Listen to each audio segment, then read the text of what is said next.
Gu Yechen recorded the biometric data of Lin Huiran and the two other academicians for the security system. Following his instructions, Lin Huiran directed his gaze toward a small peephole. A faint sound indicated a mechanism at work. He felt a sweep across his eyes, and the door swung open, leaving everyone astonished. "Welcome. I anticipated your arrival." Gu Yechen greeted with a smile. "I heard from Commander Feng that you would be coming." "Indeed, Academician Gu, we have received news of your work. We rushed here upon receiving Commander Feng's notification. Where is your creation?" Lin Hua and the others were brimming with excitement, as if they were children on the cusp of discovery. "Follow me," Gu Yechen replied, grinning. The group, accompanied by a squad of soldiers, proceeded to the laboratory. Inside, the exoskeleton equipment awaited them. Lin Hua dashed forward, his eyes gleaming with awe. Gu Yechen watched, astonished, fearful that the three academicians might inadvertently damage the precious work. The trio examined the exoskeleton with fervor, their excitement palpable. "Excellent, excellent," Zhang Lao exclaimed repeatedly, affirming the quality of the work. Lin Hua, equally thrilled, turned to Gu Yechen and inquired, "Is there a blueprint for this? May we, the three elder scholars, have a look?" Chapter 298. The blueprint. As Gu Yechen beheld the venerable professors before him, he could not help but reminisce about the elder generation who dedicated their lives to the service of the nation in his previous life. Their focused gazes and resolute expressions, along with their unwavering spirit of sacrifice for ideals and beliefs, were etched into his memory like an eternal tableau. The professors before him were akin to those predecessors, devoting their lives to the advancement of Huagua. The lines on their faces bore testament to the trials and perseverance they had encountered on their journey of scientific inquiry. With a gentle smile, Gu Yechen produced a blueprint, presenting it to Lin Hua, which contained various data parameters and essential points of consideration. His demeanor was steady. He held not merely a blueprint, but a vessel of hope. Lin Hua accepted the blueprint with both hands and slowly unfurled it, revealing fundamental model diagrams and data parameters that invigorated him. He recognized the significance of these elements and their representation for the nation. His gaze ignited with fervor, and his hands trembled slightly, as though cradling the most precious treasure in existence. The other two academicians also caught sight of the blueprint, their bodies quivering with anticipation. Having awaited this moment for far too long, their eyes fixated on the document, hearts racing, breaths quickening. "Academician Gu, may we take this data back for further study?" Lin Hua inquired solemnly. He understood the importance of this material and was eager to commence immediate research. His voice brimmed with anticipation and desire, urgency reflected in his eyes. "Rest assured, we shall report that this material was provided by you. We will not claim your credit. As long as we can conduct research on this during our lifetimes, that is all we desire." Lin Hua's tone was tinged with anxiety, fearful that Gu Yechen might decline, leaving him at a loss for words. His expression was earnest, beads of sweat forming on his brow, revealing his inner tension. Gu Yechen smiled and replied, "Lin, since I have presented this material, I am indeed prepared. You may take it for research, provided it remains confidential. The significance of this work for Huagua is evident to you all. Alternatively, you may bring your team here to conduct research at the university, which could reduce scrutiny." His smile radiated warmth, his eyes filled with trust and openness. After a brief discussion, Lin Hua and the other two agreed with Gu Yechen's rationale. They quickly decided to bring their team directly to Qingbei University for research. Their exchanged glances conveyed determination. The prospect of success outweighed all else. "Yechen, you truly are a blessing to our nation," Lin Hua exclaimed, grasping Gu Yechen's hand with gratitude and relief. "Captain Yang, could you please find a soldier to don this exoskeleton for a test?" Lin Hua addressed a military man with a smile, his tone brimming with anticipation and excitement, eager to witness the exoskeleton and Oppo's capabilities. Captain Yang, known as Yang Hu, was a professional soldier and the commander of a special forces battalion, possessing exceptional military skills and personal capabilities. He was tasked with escorting 3 academicians to Qingbei University with a contingent of troops. Tall and resolute, he emanated the unique authority and confidence of a soldier. Yang Hu nodded and replied, "I shall try it myself." Approaching the exoskeleton, he examined the equipment with a furrowed brow, fully aware of its significance. Without hesitation, he donned the gear with Gu Yechen and Oppo's assistance, his movements sharp and decisive, embodying a soldier and Oppo's resolve. "How does it feel?" Lin Hua inquired impatiently. His eyes fixed on Yang Hu, his face a mixture of eagerness and tension. Yang Hu took a few steps, realizing that the exoskeleton was significantly lighter than those from the Eagle Country, which he had previously seen and deemed cumbersome. A look of surprise crossed his face, and his excitement was palpable. He attempted a few jumps, discovering that he soared beyond the capabilities of an ordinary soldier trained in the field. His heart raced, overwhelmed by amazement. He then took off running, noting an extraordinary increase in speed, which left him astounded. He could already envision its application in real combat scenarios. His breath quickened, beads of sweat forming on his forehead. Lin Hua watched Yang Hu's trial with wide eyes, astonished to learn that the exoskeleton created by Gu Yechen had surpassed those of the Eagle Country, which could only facilitate the movement of munitions and lacked the capability for running or jumping. His mouth slightly agape. His expression was one of disbelief and delight. Yang Hu approached a box weighing at least 400 pounds, squatting, and, with a display of strength, lifted the box with ease. Everyone except Gu Yechen was left astounded, their eyes wide and mouths agape, as if they were witnessing a miracle. Excellent equipment, Yang Hu exclaimed, his voice booming with excitement and admiration for the apparatus before him. A crowd gathered around, having witnessed the exoskeleton's prowess, fully aware of the implications, while Gu Yechen discreetly departed. As night fell, the Kelly International Entertainment Center was bustling with a gathering, a welcome event for Xia Ran and Apos, S-class on the first day of school. The venue was alive with flickering lights and melodious music, enveloped in a festive atmosphere. Among the attendees was a classmate of Xia Ran's, the girl who had registered with her at the beginning of the term, who unexpectedly arrived with Song-in. The girl wore an expression of pride and boastfulness. Having witnessed Song-in's prowess, and knew that anyone who could drive a Ferrari 488 belonged to a different echelon, she was consumed with vanity and greed. Eager to elevate her status among her peers through her association with him, Song-in, aware of the gathering, sought out the girl named Wang Fengshu, who was rather attractive, scoring around 89 in looks. His eyes glimmered with cunning and desire, intent on approaching Xia Ran during the event. Initially astonished, Wang Fengshu was thrilled that Song-in wished to attend their class gathering as her boyfriend, a prospect that excited her immensely. Who wouldn't want a rich and handsome partner? Her mind raced with fantasies of becoming the envy of her peers. Song-in could hardly contain his eagerness to see Xia Ran. Chapter 299. Song-in drugging Xia Ran. Wang Fengshu escorted Song-in into the private room, which was already bustling with numerous attendees, at least 20 to 30 individuals, both male and female, all possessing remarkable looks. The atmosphere was vibrant, filled with laughter and merriment, as conversations and singing filled the air. Song-in and Apos, gaze swept across the room, ultimately settling on Xia Ran in the corner. Dressed in a white dress with a high ponytail, she radiated youthful beauty, her fair skin and long legs captivating many. As one of the campus beauties, her allure was akin to the dazzling stars in the night sky, impossible to overlook. Song-in's purpose for being here was singular, to win over Xia Ran. He believed that if he could manage to intoxicate her, his plan would unfold seamlessly. A subtle smirk curled at the corners of his lips as he envisioned the consequences of a single encounter, photos and videos that would serve his ulterior motives. The entrance of Song-in and Wang Fengshu disrupted the lively atmosphere, drawing the attention of everyone present. Many young women were momentarily taken aback upon seeing the unfamiliar handsome face, especially alongside Wang Fengshu, who boasted an attractive appearance herself. Curiosity and surprise flickered in their eyes, and the room's lively chatter quieted momentarily. Fengshu, who is this?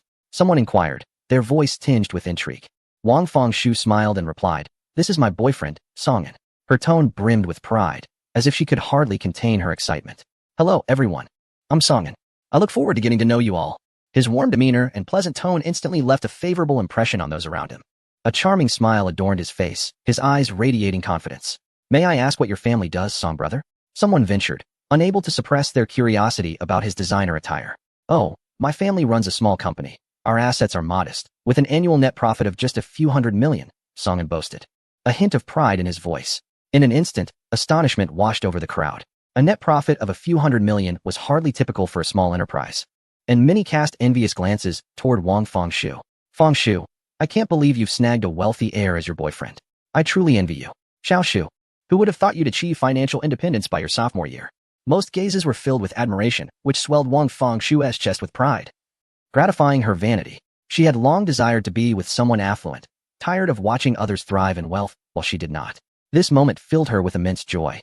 In a gesture of respect, allow me to propose a toast to everyone. With that, Song-in raised a glass and downed it in one gulp. Cheers erupted, as many appreciated his down-to-earth nature despite his affluent background. Yet, where there is joy, discontent also brews. Although Wang Fengshu was not the most stunning, her attractiveness was certainly above average, yet she found herself overshadowed by the sudden attention on Song-in, which left some harboring negative sentiments towards him. After some lively exchanges, the gathering resumed its spirited atmosphere, with spontaneous singing attempts that resulted in cacophonous howls. Wang Fengshu led Song-in to sit beside Xia Ran and greeted her. Upon seeing Xia Ran, Song-in felt a surge of desire. "Hello, Senior Xia," he said warmly, extending his hand for a handshake. However, Xia Ran merely replied with a polite hello, leaving his hand suspended in awkwardness. After a short while, Wang Fengshu's phone rang. The noise in the private room was overwhelming, prompting her to step outside to take the call. Song nodded, secretly relishing her absence. Seizing the moment while Xia Ran was distracted, he discreetly slipped a drug into her drink, his heart racing with anxiety at the potential consequences of being discovered. Fortunately, no one seemed to notice. Moments later, Xia Ran lifted her glass and took a sip, glancing at her phone. Suddenly, Wang Fengshu burst through the door, her face pale and tense, raising concerns among the attendees. Before anyone could inquire, the door was violently kicked open. A dozen rough-looking individuals entered, many adorned with tattoos and exuding an intimidating presence. Leading them was a burly, bald man clad in a black shirt. His gaze swept over the crowd, landing on Wang Fengshu, his expression morphing into one of fury. Within the room, an oppressive silence fell. The students were paralyzed with fear, feeling utterly powerless before the gang. "You filthy whore, how dare you touch me? Bring her here," the bald man commanded, gesturing to his henchman, who advanced toward Wang Fengshu. In a flash, a male student stepped in front of her, only to be struck down by a punch from one of the thugs. Two henchmen seized Wang Fengshu by her hair, dragging her toward their leader. Wang Fengshu was taken aback by the sudden turn of events, letting out a terrified scream. Once before the bald man, he yanked her closer, pressing her against his chest. "You insolent little bitch. I've never been hit by a woman before. How do you propose we settle this?" The bald man leered at her, his gaze brimming with malice. Leaving Wang Fengshu visibly shaken. "It was you who initiated the confrontation," she stammered, struggling to find her voice. "Oh, you should consider it a privilege that I even touched you. Do you still dare to strike me? How should we resolve this?" The bald man, known as Brother G, reveled in the situation, his attire dark and menacing. At that moment, Xia Ran felt a peculiar warmth spreading through her body, as if a realization dawned upon her.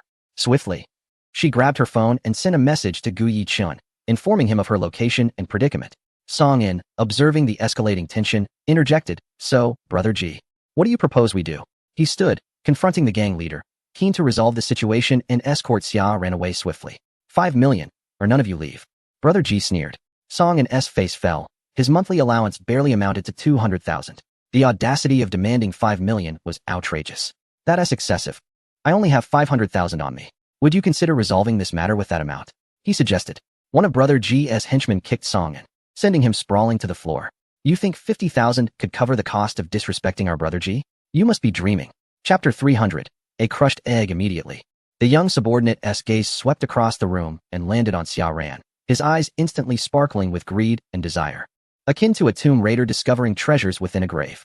"Brother G, look over there," the subordinate exclaimed, pointing in Xia Ran's direction. At that moment, Xia Ran's cheeks flushed slightly, and she felt an unsettling warmth envelop her. She was acutely aware that she had been drugged. Only Wang Fengshu and Song In were by her side, and she had already deduced the identity of her assailant. Her eyes brimmed with a mix of anger and fear, her body trembling slightly as she endeavored to cling to her last vestiges of consciousness. Brother G, upon following the direction of the finger, felt a surge of excitement. "Damn! Who would have thought I'd encounter such a stunning beauty?" He immediately discarded Wang Fengshu, intending for his subordinate to enjoy her, while he approached Xia Ran, a sinister smile spreading across his face. His steps quickened, eager to claim Xia Ran for himself. Song In's expression darkened. He had painstakingly drugged Xia Ran and was poised to take advantage of her, only to be confronted by an unforeseen turn of events. Anger and resentment surged within him, yet he dared not reveal his feelings in that moment. Meanwhile, upon receiving Xia Ran's message, Gu Yechen rushed to the gathering place as he and Qin Lang were nearby. Arriving swiftly, his heart was filled with anxiety and fury as he sped towards the private room. At that moment, Brother G had reached Xia Ran. TSK. What a beauty. Little darling, come play with me." His voice dripped with lewdness and frivolity, evoking a profound sense of revulsion. In another corner, Wang Fengshu was pinned to the sofa by Brother G's minions, her clothing torn and her undergarments exposed. The more she cried out, the more excited the group of thugs became. Despair and helplessness filled Wang Fengshu's eyes as tears streamed down her cheeks. Brother G extended his hand towards Xia Ran's face, eager to caress her exquisite features, his fingers curling with a sense of impatience. Just then, Gu Yechen kicked open the door to the private room. The loud crash startled everyone inside, drawing their attention. Seeing his plans thwarted, Brother G erupted in anger. "Who the hell are you? Dare to interrupt my good fortune?" He glared at Gu Yechen and shouted to his subordinates. "Beat him to a pulp. After I'm finished, you can have your fun." His voice thundered with fury and malice. One of his subordinates brandished a baton and charged towards Gu Yechen with murderous intent. Gu Yechen turned to Qin Lang and commanded, "Save her." Without a moment's hesitation, he lunged forward, his voice icy and resolute. Qin Lang acted swiftly, sending the thug wielding the baton flying with a single kick, leaving him unconscious. Qin Lang's movements were precise and efficient, The 20-odd thugs were no match for him, swiftly falling one by one under his onslaught. Their cries echoed throughout the room, yet they could not halt Qin Lang's relentless assault. Just as Brother G's hand was about to touch Xia Ran's cheek, Gu Yechen had already closed the distance, seizing his wrist and executing a shoulder throw that fractured his arm. Gu Yechen's actions were as swift as lightning, leaving no time for reaction. Brother G howled in agony, his face contorted in pain. "You bastard! Let me go, or you'll regret it." He cursed at Gu Yechen, oblivious to the fact that all his men had been incapacitated. His threats rang hollow and powerless. "Have you said enough? Do you want to see the situation here?" Gu Yechen's voice was cold, sending a shiver down Brother G's spine. It was as if the voice emerged from the depths of hell, chilling to the bone. Brother G turned to see the scene behind him and was met with sheer terror. All his men lay defeated. He mechanically turned his head back to Gu Yechen, momentarily at a loss for words, his mouth agape, eyes wide with disbelief and fear. Gu Yechen glanced at Xia Ran, noting her flushed cheeks and dazed expression, as if she were enduring some unseen torment, a clear indication that she had been drugged. The sight ignited a fiery rage within him, his heart heavy with anguish and fury. "Xia, are you all right?" Gu Yechen asked, supporting Xia Ran, who leaned against him in a more comfortable position. His voice was tender, attempting to provide her with solace. "Did you drug her?" Gu Yechen directed his icy gaze at Brother G, his demeanor darkening, like a storm brewing on the horizon. His eyes pierced through Brother G like a blade. Brother G trembled, his voice quavering as he protested. "It wasn't me. I just arrived," he stammered, desperately trying to defend himself. "It was Songin who drugged me," Xia Ran gasped, pointing weakly in Songin's direction, her body trembling and burning with discomfort. Her voice was faint and shaky, evoking deep sympathy. Upon feeling Gu Yechen's gaze, Songin was instantly enveloped by a chilling dread, akin to being targeted by a venomous snake. He trembled, his heart racing uncontrollably, his face drained of color, eyes filled with terror and despair. "You drugged her?" Gu Yechen's voice was laced with menace, as he envisioned the horrors that would have unfolded had he not arrived. His tone was like venom seeping between clenched teeth, brimming with rage. Aye. Songin stuttered, momentarily at a loss for words. Thinking of fleeing? That was no longer an option. Escape was impossible. His legs weakened, nearly collapsing beneath him. Gu Yechen stood, advancing towards Songin. He delivered a powerful punch to his chest, causing it to cave in as blood erupted from his mouth, leaving him gasping. Then, Gu Yechen ruthlessly stomped on Songin's groin, shattering his manhood without a hint of mercy, fueled by rage and determination. With a piercing scream, Songin fainted from the excruciating pain, a torment few could endure. The onlookers were filled with trepidation, anxious about whether Gu Yechen might unleash similar wrath upon them. Their eyes were wide with fear, not daring to utter a sound. Brother G, witnessing Gu Yechen's ruthless efficiency, instinctively protected his lower regions. Gu Yechen methodically incapacitated Brother G, then made a call to the authorities. Afterward, he approached Xia Ran, lifting her gently in his arms. Carrying Xia Ran out of the room, Gu Yechen's expression remained grim. He placed her carefully in the car before swiftly driving away, his heart heavy with burdensome thoughts. Pressing the accelerator towards the university, he arrived at his villa and stepped inside, his demeanor still darkened by the events that had transpired. Chapter 301. The Dragon Gang. Within the confines of the villa, Gu Yechen gently placed Xia Ran upon the bed, delicately easing her dress from her body. As she wore a gown, it left her nearly bare, with only minimal coverings remaining. Gu Yechen then retrieved silver needles, channeling his energy as he expertly penetrated several points along her back. The needles glimmered softly in his grasp, seemingly imbued with a unique power. Xia Ran's back was smooth as jade, her abdomen flat and toned, and her long, straight thighs devoid of any excess flesh. Her perfectly contoured figure, combined with her breathtaking beauty, rendered her an exquisite work of art. Each inch of her skin radiated an alluring charm, compelling one to gaze upon her longer than intended. After a few moments, Gu Yechen withdrew the needles. "Are you awake?" he inquired, noticing the flush that coursed through Xia Ran's neck and ears, reminiscent of ripe cherries. Xia Ran was at a loss for how to react. She found herself nearly naked, with only scant coverings remaining, her face akin to a blushing apple. She had never experienced such a situation before. Although she had mentally prepared herself, the reality of being exposed before Gu Yechen filled her with indescribable anxiety. Her heart raced, and her breathing quickened. Gu Yechen, too, struggled with his own desires, captivated by the stunning woman before him. Her graceful form and bashful demeanor stirred something deep within him. Yet, he believed such matters should be consensual, unaware of Xia Ran's intentions. "Tonight, you shall rest here. Do not be afraid," he said, putting away the needles and rising to leave. His voice was deep and magnetic, suppressing the fervor within him. Just then, he heard Xia Ran's soft voice, "Stay with me." Her words were delicate yet resolute. Gu Yechen halted, surprised, and turned to her. "Do you understand what will happen upon saying that?" His gaze was filled with astonishment. seeking clarity in her eyes. Xia Ran took a deep breath and replied, "In truth, I have long been prepared for this. Thank you for saving me earlier, otherwise I would have been utterly humiliated." Her cheeks flushed with color, aware of the peril she had faced, nearly losing her innocence. Gratitude and affection filled her gaze, solidifying her resolve. "You must know I have many women. Do you still wish to be with me?" Gu Yechen queried, his eyes searching for answers within her expression. "Yes," was all Xia Ran uttered, her voice steady and unwavering. Seeing her determination, Gu Yechen chose to speak no further. Retreating now would only betray his own strength. He approached her, wrapping his arms around her waist, and lowered his head to claim a passionate kiss. His actions were decisive and fervent, as if he sought to merge their very essences. In that instant, Xia Ran stood frozen. Even though she had prepared herself, the swiftness of the moment was overwhelming. Had she truly lost her first kiss so abruptly? Her mind went blank, her body quivering, yet a flicker of anticipation danced within her. Though Gu Yechen's standards were high, he was not foolish. A woman of Xia Ran's caliber was a rare treasure. He embraced her tightly, savoring her warmth and breath. With everything in place, Gu Yechen began their intimate journey, and with a cry of pain, Xia Ran's identity transformed. The moon hung brightly in the night sky, seemingly in a good mood, casting soft light through the window and adding a romantic hue to the passionate evening. An hour later, Gu Yechen concluded their encounter. Having reached the 8th level of martial prowess, he had the ability to control the situation and opted not to prolong it, which was beneficial for Xia Ran's first experience. "You have endured much," he said, stroking her hair with tenderness, his eyes filled with affection. "I'm fine."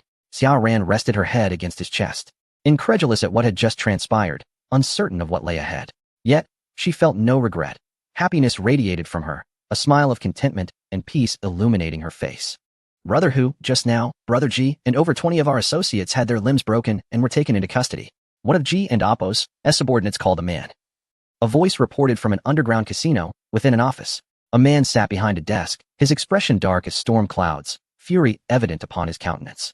This man was Fong Hu, a subordinate of the underground emperor of the north, the leader of the Dragon Gang, a 7th-tier martial artist. He was known for his ruthless demeanor and explosive temperament. His fists were clenched, knuckles pale from the strain. "Who did this? Have you identified them?" Fong Hu's complexion was grim. Kai Ji was one of his more competent subordinates, and it was shocking that he had been so brutally attacked and imprisoned. A fate from which escape was unlikely. His voice was low, like a volcano on the verge of eruption. It was a young man, around 18 or 19. He appeared to be a student. When we arrived, a group from Qingbei University was partying, and the assailant left with a girl, seemingly for her sake. Came the trembling reply from the other end, laced with fear and uncertainty. "Have you determined his name? Who was accompanying him?" Fong Hu asked, suppressing his urge to unleash violence. His teeth ground together, veins protruding from his forehead. "I believe his name is Yi Chun, that and Appo's. That's what I heard from that group. But I don't and Appo's, know his surname." "Good." Fong Hu hung up, mentally placing Gu Yechen on his hit list. His eyes brimmed with murderous intent, vowing to make Gu Yechen pay dearly. "Viper, come in." Fong Hu pressed a button. Moments later, a slender, shirtless man appeared in the office, his hair dyed yellow, a garment draped over his shoulders, and a dragon tattooed across his back, the emblem of their gang, a mark every member bore. The dragon seemed alive, narrating the gang's might. "Investigate whether there is a student named Yi Chun at Qingbei University, approximately 18 or 19 years old. Once you find him, send me a photograph and keep him under surveillance." Fong Hu commanded, his tone icy. Anyone daring to confront the Dragon Gang was doomed. His voice sent shivers down the spine. "Understood, Brother Hu." Viper turned to leave. Once Viper departed, Fong Hu sat back in his chair, fingers interlaced across his chest, deep in thought. He pondered the origins of this daring young man who had so brazenly opposed the Dragon Gang. Regardless, he resolved to ensure that Gu Yechen faced the consequences of his actions. Meanwhile, Viper initiated an investigation at Qingbei University. Their gang had connections within the institution, so the task was straightforward. He swiftly gathered information about Gu Yechen and obtained a photograph. Returning to Fong Hu's office, Viper presented the photo. "Brother Hu, I found him. This is the young man named Yi Chun." Fong Hu took the photograph, gazing at Gu Yechen's image, momentarily taken aback by his good looks. His expression darkened further. "Huh, young man, you dare to provoke the Dragon Gang? I shall make you wish you had never been born." Fong Hu gritted his teeth in fury. Chapter 302. Forum buzz. In the early morning, sunlight gently streamed through the gaps in the curtains, casting a soft glow across the room. Gu Yechen remained in slumber, resembling a serene child. His youthful visage appeared especially handsome under the sun's warm embrace. Meanwhile, Xia Ran had already awakened, her beautiful eyes quietly fixed upon Gu Yechen. "How handsome! Truly a man worthy of my affection," she whispered, a subtle smile gracing her lips. In her heart, This profound and eternal emotion was unmatched, for he was her first and last love. Rising from her slumber, Xia Ran donned her clothes, the remnants of yesterday's pain still lingering, causing her to inhale sharply. Each movement was executed with caution, her body recalling the fervor and ache of the previous night. Enduring the discomfort, she made her way to the restroom, quickly washing up before descending the stairs. She had classes to attend, necessitating her early departure, and her retreating figure carried a hint of reluctance and fondness. When Gu Yechen awoke, Xia Ran had already left. The cherished memories of their tender moments lingered, her figure igniting his imagination. Lying on the bed with a contented smile, his mind replayed the scenes from the night before. After freshening up, Gu Yechen departed the villa and headed to the dining hall. Arriving at 7:30, he found the cafeteria bustling with activity. The cacophony of voices intertwined to form a unique morning symphony within the campus. "You're here?" Gu Yechen approached a table occupied by 3 friends and immediately began to eat. They had ordered a breakfast meant for 4, the aroma of the food tantalizingly inviting. "Why are you all up so early?" he inquired, a hint of curiosity in his voice as his gaze swept over the trio. "Couldn't sleep, so we came early." "Lao Pao has been here since 7, Mu Xiaoheng replied, exasperation evident on his face as he struggled to comprehend Lao Pao's early rising. "Are you heartbroken or something?" Gu Yechen remarked, surprised by Qi Zichuan's and Apos' eagerness. A teasing glimmer danced in his eyes. "Enough of that. You won and Apos, be able to silence us with food," Qi Zichuan retorted, laughter mingling with a touch of embarrassment that betrayed his delight. "I heard there was some commotion at a sophomore class gathering yesterday. Have you heard anything?" Qi Zichuan inquired, his eyes sparkling with curiosity. "What happened?" Mu Xiaoheng and Zhang Ziyuan asked in unison, their expressions shifting to intrigue as they leaned in closer. Lao Pao pulled out his phone and opened the campus forum. A pinned video showcased a group of individuals encircling someone, with Gu Yechen stepping in to rescue them, accompanied by a clip of Xia Ran. The footage was somewhat blurry, yet the situation was discernible. "The girl being taken away is our school's sophomore beauty. I believe her name is Xia Ran," Qi Zichuan noted, his voice tinged with regret for the unfortunate fate befalling such a stunning girl. "Why was she taken?" Zhang Ziyuan queried, his brow furrowed in confusion. "Rumor has it she was drugged by a freshman, but that freshman got beaten half to death," Qi Zichuan remarked, a hint of envy coloring his tone, lamenting that he was not the one to whisk away the beauty. Mu Xiaoheng scrolled through his phone, discovering numerous photos of Xia Ran on the forum. "She is indeed beautiful, but regrettably, she was drugged and taken away. One can only imagine her fate," he sighed, a note of sorrow evident in his voice. Gu Yechen's expression darkened as he realized that yesterday's events had been captured on film, likely to cast a shadow over Xia Ran. Concern flickered in his eyes, and he unconsciously paused with his chopsticks. "Enough," Gu Yechen admonished the trio with a serious demeanor, a chill lacing his voice. Mu Xiaoheng glanced between Gu Yechen and the figure depicted in the video who had taken Xia Ran. "No way," he exclaimed, drawing the attention of nearby patrons who regarded him with puzzled looks. His voice cut through the din of the cafeteria, attracting curious gazes. "Boss, tell me, was it you in the video taking away the school beauty?" Mu Xiaoheng asked, his eyes brimming with excitement and curiosity as if he had stumbled upon a monumental secret. "What?" Qi Zichuan echoed, comparing the video to Gu Yechen, his expression morphing into one of astonishment. Without a word, Gu Yechen retrieved his phone and called Xia Ran. Once connected, he directly inquired, "Xiao Ran, are you aware of what is happening on the forum?" His tone bore a trace of concern, sensing the potential impact this incident might have on her. "Xiao Ran? Is that Xia Ran?"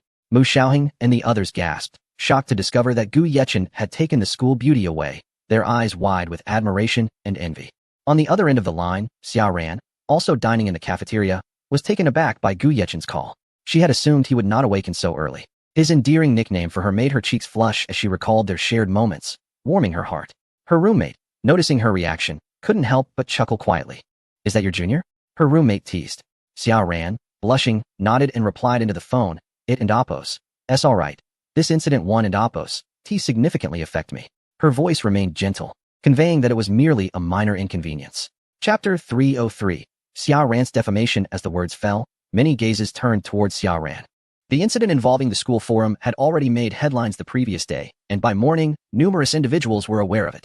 Curiosity, scrutiny, and even malice flickered in their eyes, as Xia Ran became the center of attention.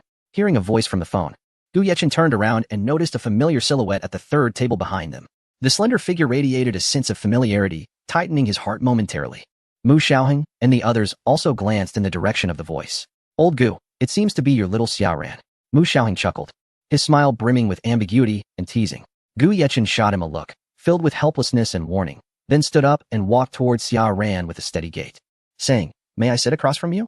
His voice was gentle and polite, like a soft spring breeze that caressed the heart, filled with affection. His profound gaze capable of ensnaring one and Apos' soul.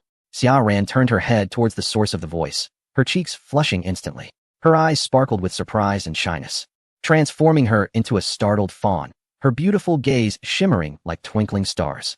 Noticing her reaction, Xia Ran's roommate quickly stood up and moved to sit beside her, yielding her seat to Gu Yechen with a knowing smile. How are you, Xia Ran? Has this caused you distress? Gu Yechen gazed at Xia Ran with indulgence.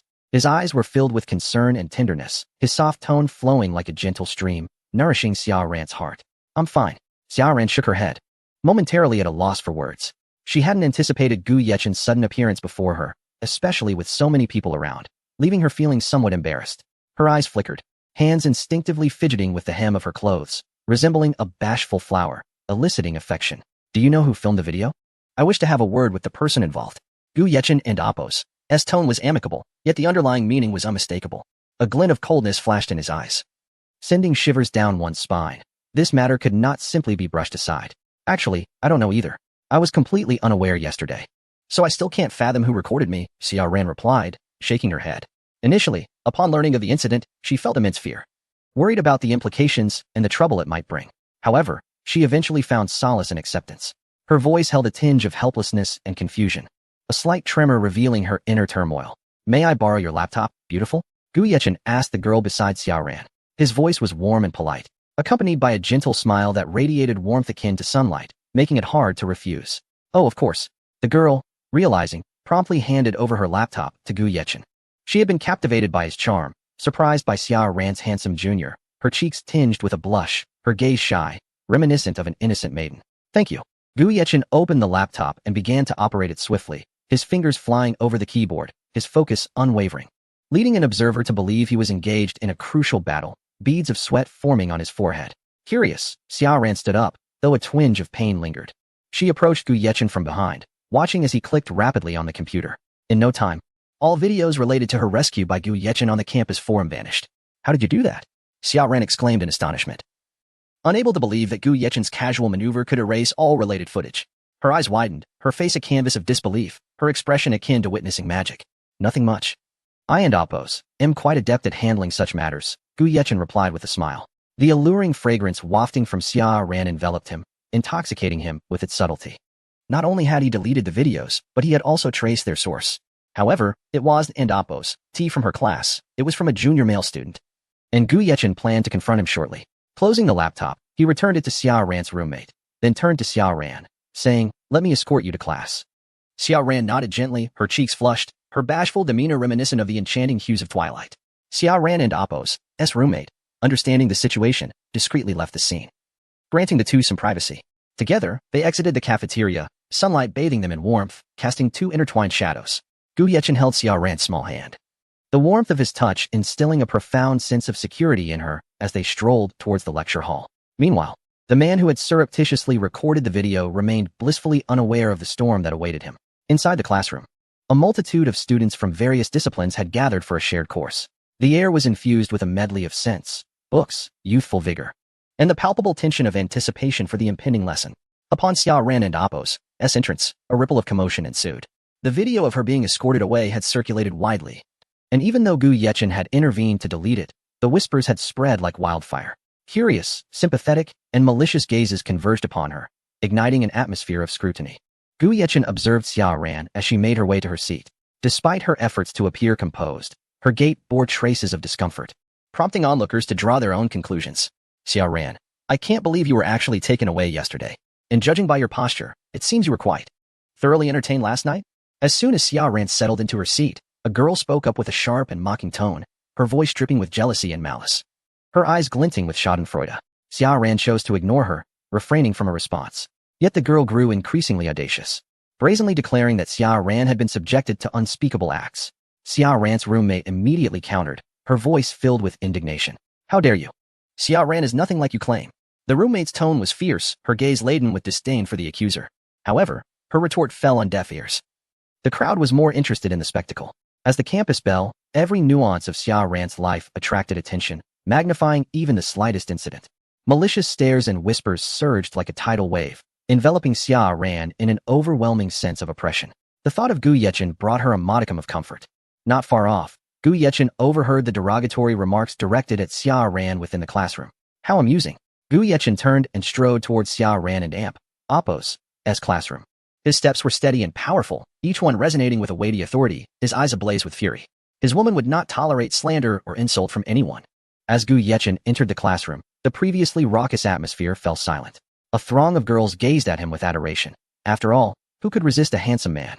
His striking features, commanding presence, and the aura of strength he exuded captured everyone's attention. Gu Yechen's gaze swept across the room before landing on Xia Ran. A slight smile curved his lips, radiating warmth akin to a spring breeze, yet infused with his unique blend of dominance and affection. In full view of everyone, he approached Xia Ran, gently lifting her chin and leaning down to plant a tender kiss on her lips, igniting an eruption of gasps and whispers throughout the room. "Fear not, for I am here. Leave it to me." Gu Yechen gently ruffled her hair, his voice imbued with affection. No one could fathom the profound impact of the words "don't be afraid, I am here" on a girl. Xia Ran felt deeply touched, nodding softly. Tears glistened in her eyes, a testament to her happiness and emotion. Gu Yechen's gaze fixated on the woman who had maliciously slandered Xia Ran. He approached her with an imposing presence, each step resonating with authority and pressure. His heavy footsteps echoed like a harbinger of fate, instilling fear in those who beheld him. "Doesn't Apos, this boy resemble the one who will take Xia Ran away?" Someone exclaimed, their voice tinged with bewilderment and surprise. "Indeed, he does look like him," another echoed. The classroom erupted into chaos, eyes darting between Gu Yechen and Xia Ran, curiosity palpable in the air. "Apologize to Xia Ran. Then sever your own arms and withdraw from school. I might spare you this once." Gu Yechen's voice sliced through the commotion, cold and thunderous. His words were akin to a sharp blade, aimed directly at the woman. Caught off guard by his imposing aura, her face turned pale, yet she defiantly retorted, "I merely spoke the truth." Her voice trembled, desperately attempting to resist Gu Yechen's dominance. Gu Yechen advanced toward her, towering over her as he queried, "Truth? Is your so-called truth merely malicious speculation and slander? Xia Ran is my woman. When did it become your place to speak ill of her?" His eyes brimmed with disdain. The woman before him was unworthy of his attention. Without hesitation, Gu Yechen delivered a resounding slap. In his world, the notion of a man not striking a woman held no weight. Should one provoke him, the consequences were dire. The woman staggered, blood spilling from her lips. 5 teeth missing, her cheeks swollen, and her jaw misaligned. The slap was swift and powerful, a testament to Gu Yechen's ruthlessness without causing fatal harm. The woman, pale and shaken, had not anticipated that Gu Yechen would resort to violence so swiftly, denying her any chance to retaliate. Avoiding his gaze, she lowered her head, enduring the excruciating pain as she stammered, I was wrong." Her voice was laced with fear. "Speak louder. Apologize to Xia Ran." Gu Yechen bellowed, his voice resonating like a bell, reverberating throughout the classroom. She lifted her head, addressing Xia Ran with a quivering voice, "Xia Ran, I am sorry." The defiance she once exhibited vanished, replaced by a tone of remorse. Xia Ran nodded at Gu Yechen, who replied with a smirk that barely concealed his amusement. "Since my dear Xia Ran has forgiven you, you may now sever your own arms and withdraw from school." His tone remained icy, devoid of compassion. The woman's expression drained of color. She realized she had effectively sealed her own fate.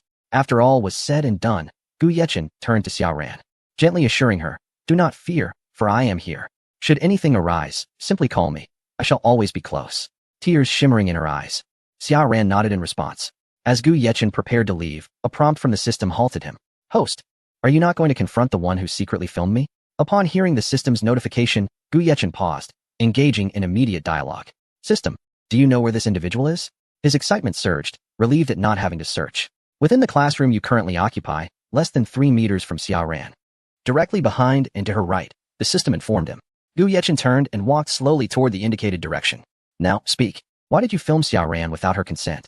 Gu Yechen and Apos' expression remained stoic, yet a quiet fury simmered beneath the surface. His voice, low yet commanding, shattered the temporary silence that had settled in the classroom. The man froze, astonished at being discovered, but feigned ignorance. Gu Yechen delivered another slap, the force sending the man reeling, stars dancing in his vision, teeth scattering. The blow was powerful enough to disorient him completely. "Shall we discuss this matter civilly now?" Gu Yechen smiled, though an ominous aura enveloped him, causing apprehension among the onlookers. His smile was reminiscent of a demon emerging from the depths of hell. I actually like Xia Ran, but she does not reciprocate my feelings. Thus, I intended to tarnish her reputation so that I could be with her," the man stammered, his voice trembling with fear and desperation. As soon as his confession echoed in the classroom, a barrage of scorn and accusations erupted from the students. The fervor of their condemnation was palpable. Gu Yechen remained silent, merely lifting the man and dragging him toward the exit, all eyes glued to the unfolding drama. Curiosity etched on their faces. Xia Ran, suppressing her discomfort, rushed forward.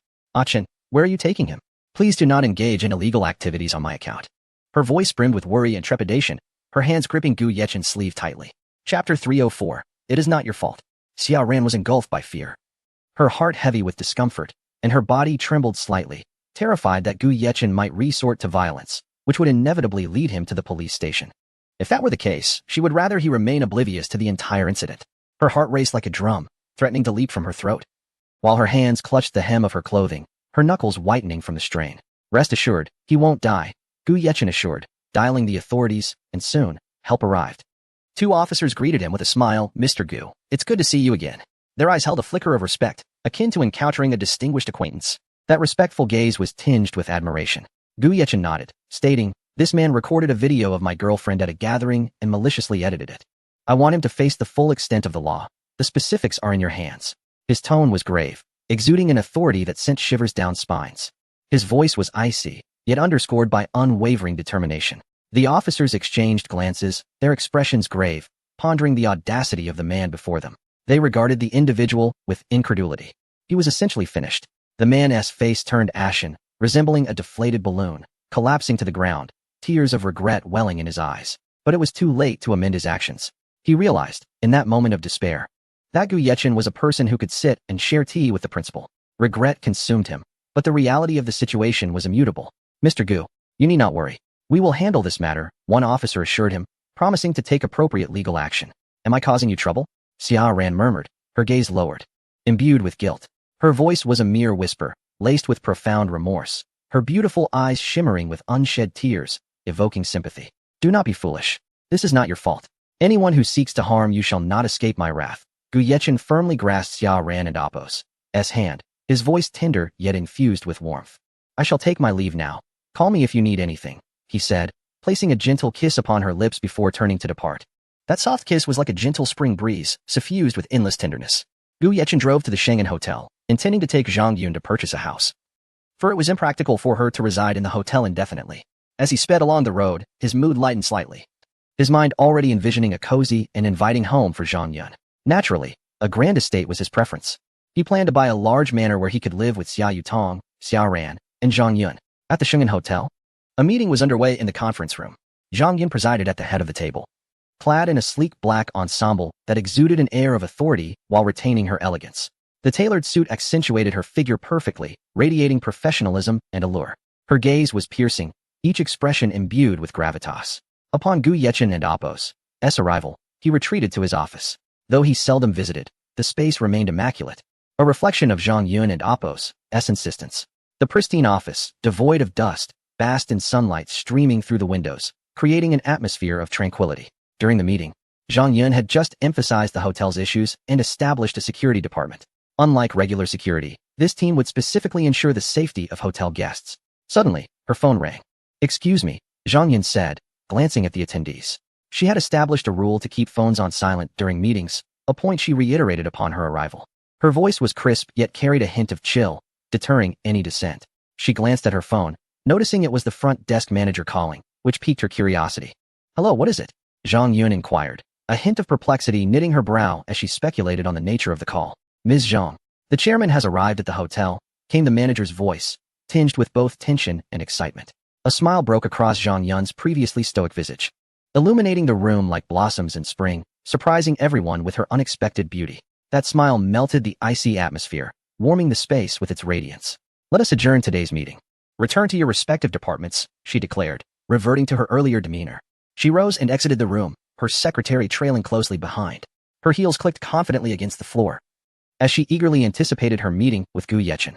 "You may go ahead," Zhang Yun instructed her secretary succinctly, her tone leaving no room for ambiguity. "Understood, Sister Yun," the secretary replied, bowing slightly before taking her leave, fully aware of the dynamics between Zhang Yun and Gu Yechen and understanding her current mood. Zhang Yun bypassed her own office, heading directly to Gu Yechen's. Though they were familiar, she adhered to the hotel's protocols, hence their separate offices. The door creaked softly as she pushed it open, revealing Gu Yechen reclining on the sofa, his feet resting on the table. His relaxed posture exuded an indescribable charm, a blend of languor and allure. Upon hearing the door, Gu Yechen turned to meet her gaze, their eyes locking. Seeing him in such a state, Zhang Yun smiled gently, asking, "Are you tired?"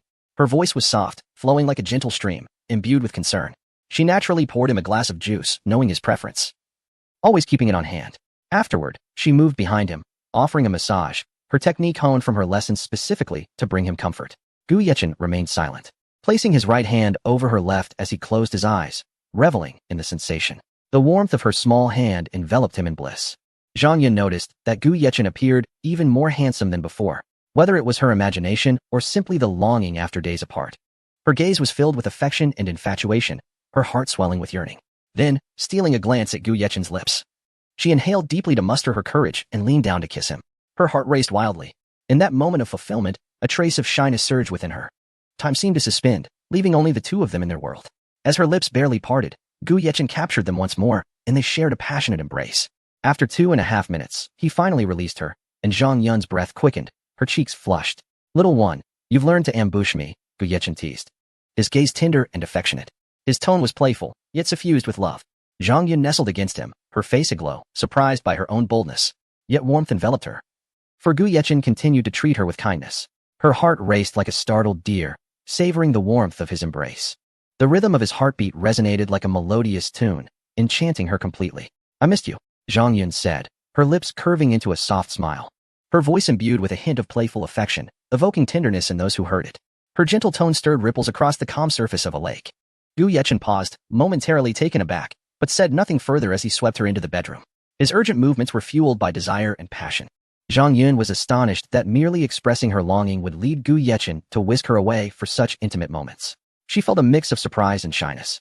2.5 hours later, Gu Yechen emerged from the room first, followed closely by Zhang Yun, her face flushed, a clear indication of their recent intimacy. She had changed into a white dress and casual white shoes, her curly hair cascading elegantly, exuding an air of grace. The white dress, akin to the ethereal garb of a fairy, accentuated her beauty, rendering her as radiant as a blossoming flower, exuding an enchanting fragrance. "Come, let me take you to purchase a house," Gu Yechen said, gently ruffling her hair before taking her hand and departing. Hand in hand, they exited the hotel, attracting the envious gazes of a group of staff members, their eyes shimmering with longing. Outside the hotel, sunlight bathed them, casting shadows of happiness. The golden rays enveloped them in a luminous cloak, rendering their figures even more resplendent. At the sales office of Wanhua Mountain Villa, Gu Yechen arrived at the entrance in a car worth several hundred million, instantly capturing the attention of many. Such extravagant vehicles are rarely seen in reality. Yet here it was before their very eyes. The striking dark red exterior, gleaming paint, and distinctive emblem commanded admiration. In an instant, numerous sales personnel rushed forth. Well aware that a single car could signify Gu Yechen's affluence, and none wished to miss this lucrative opportunity.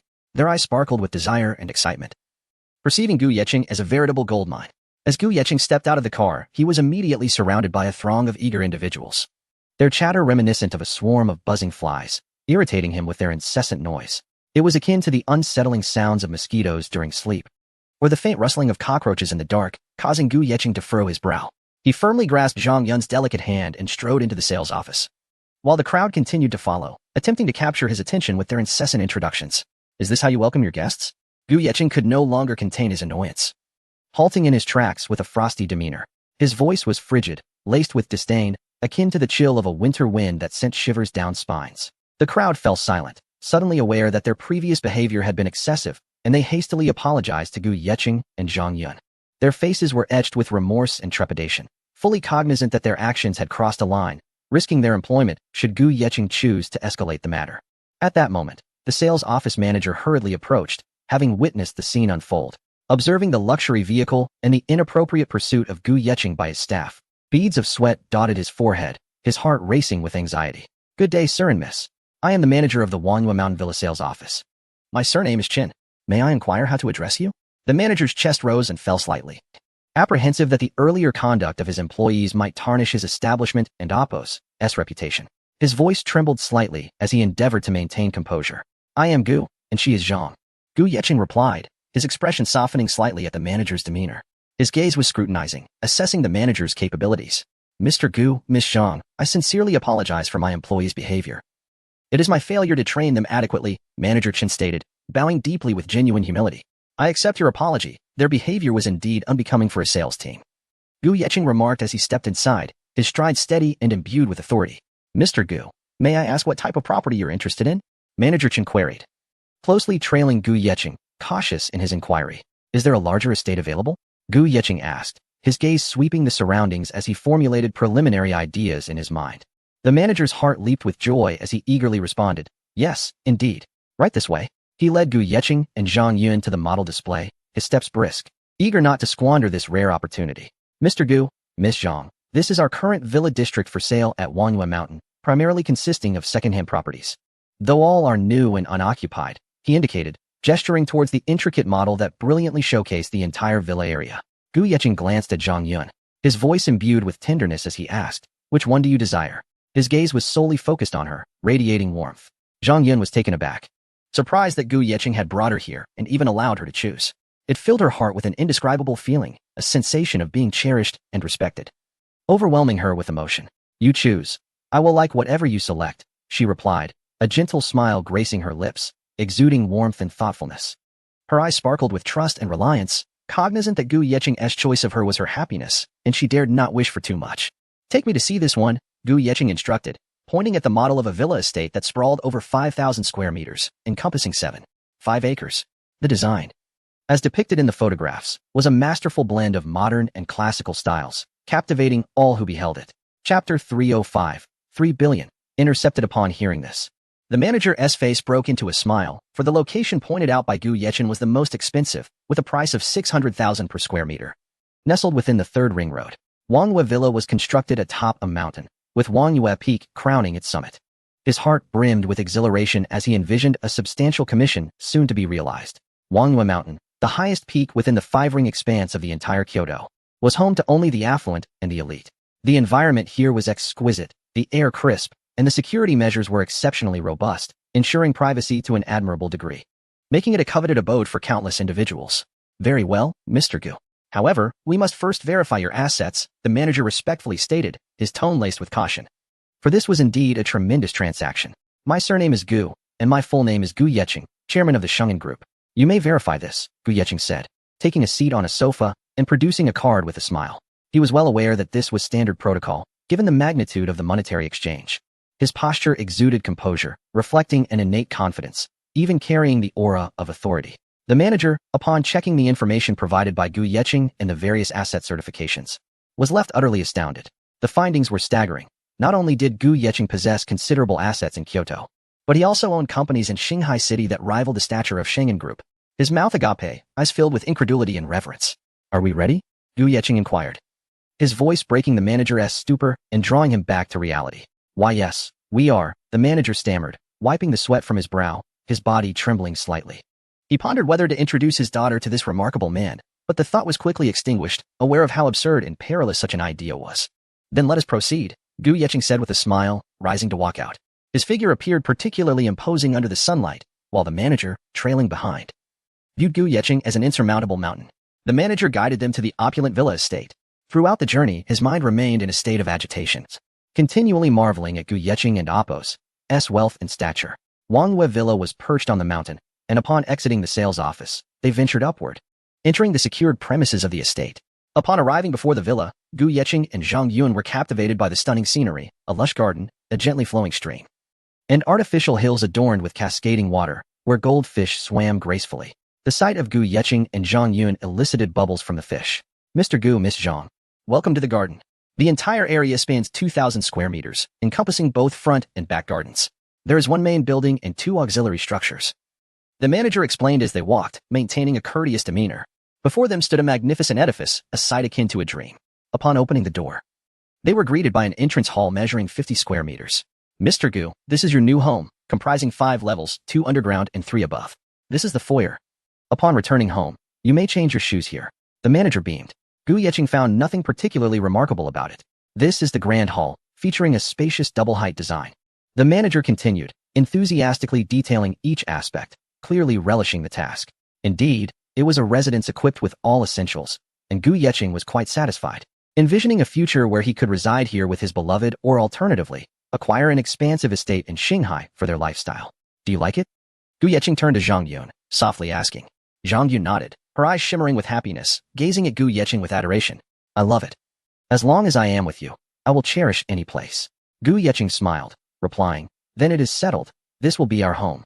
Zhang Yun discerned the underlying intent in Gu Yeqing's words, yet she cared little, for simply being together was sufficient. At that moment, the manager cautiously interjected, Mr. Gu, do you have any specific requirements regarding the subsequent renovations and arrangements? Gu Yeqing contemplated briefly before responding. Adhere to the highest standards. Everything must be of the finest quality. The manager promptly nodded in agreement, internally grateful to encounter such a generous client. Back at the sales office, Manager Chun hurriedly went to print the contract, aware that this was a monumental sum that required meticulous attention. He also notified the previous owner that the property had been sold. Mr. Gu, here is the contract for your review. The manager presented the document before Gu Yeqing, standing attentively aside. Please, have a seat. This is your domain, no need to stand. Gu Yeqing chuckled, noticing the manager's unease. Thank you, Mr. Gu. The manager exclaimed, exhilarated. He had not expected Gu Yeqing to be so approachable. Having assumed wealthy individuals would typically exhibit arrogance. Gu Yeqing perused the contract, finding no discrepancies, and swiftly signed it, completing the payment. The total amounted to 3 billion. With the manager's commission alone reaching 30 million, instantly elevating him to millionaire status. In an underground casino, in an office setting, the atmosphere shifted. What is the situation? Fong Hu inquired, reclining on the sofa, a cigar between his lips. Brother Fong, 3 hours ago, Gu Yeqing left Qingbei University and appeared at Shenzhen Hotel, subsequently leaving hand in hand with the hotel's general manager. We lost 7 of our men, the voice on the other end, dubbed and Oppos, Viper and Oppos, reported, seething with anger. What? How could so many die while tracking them? Fong Hu was taken aback, unable to fathom the loss of 7 men. The woman possesses formidable protection. Her strength is at least that of a 7th-tier warrior. It appears Gu Yeqing is being kept, Viper explained. That's irrelevant. He cannot remain with her perpetually. Once they separate, we will eliminate Gu Yeqing, ensuring the woman has no opportunity to intervene. Fong Hu's expression darkened, his tone menacing. This matter demanded retribution, otherwise he would lose his standing in the underworld. Brother Fong, we just received word that Gu Yeqing and the woman are headed to Wangwei Villa, and their 2 bodyguards did not follow. Should we ambush them on the road? Viper suggested, excitement evident in his voice. Are you certain? Fong Hu hesitated, wary of potential traps. Absolutely. It seems the woman intends to purchase a house for Gu Yeqing at Wangwei Villa. They and Oppos, VE been there for several hours and are now preparing to return. This opportunity is fleeting. What shall we do? Viper inquired, leaning towards the idea of eliminating Gu Yeqing. In that case, we shall ambush them on the road.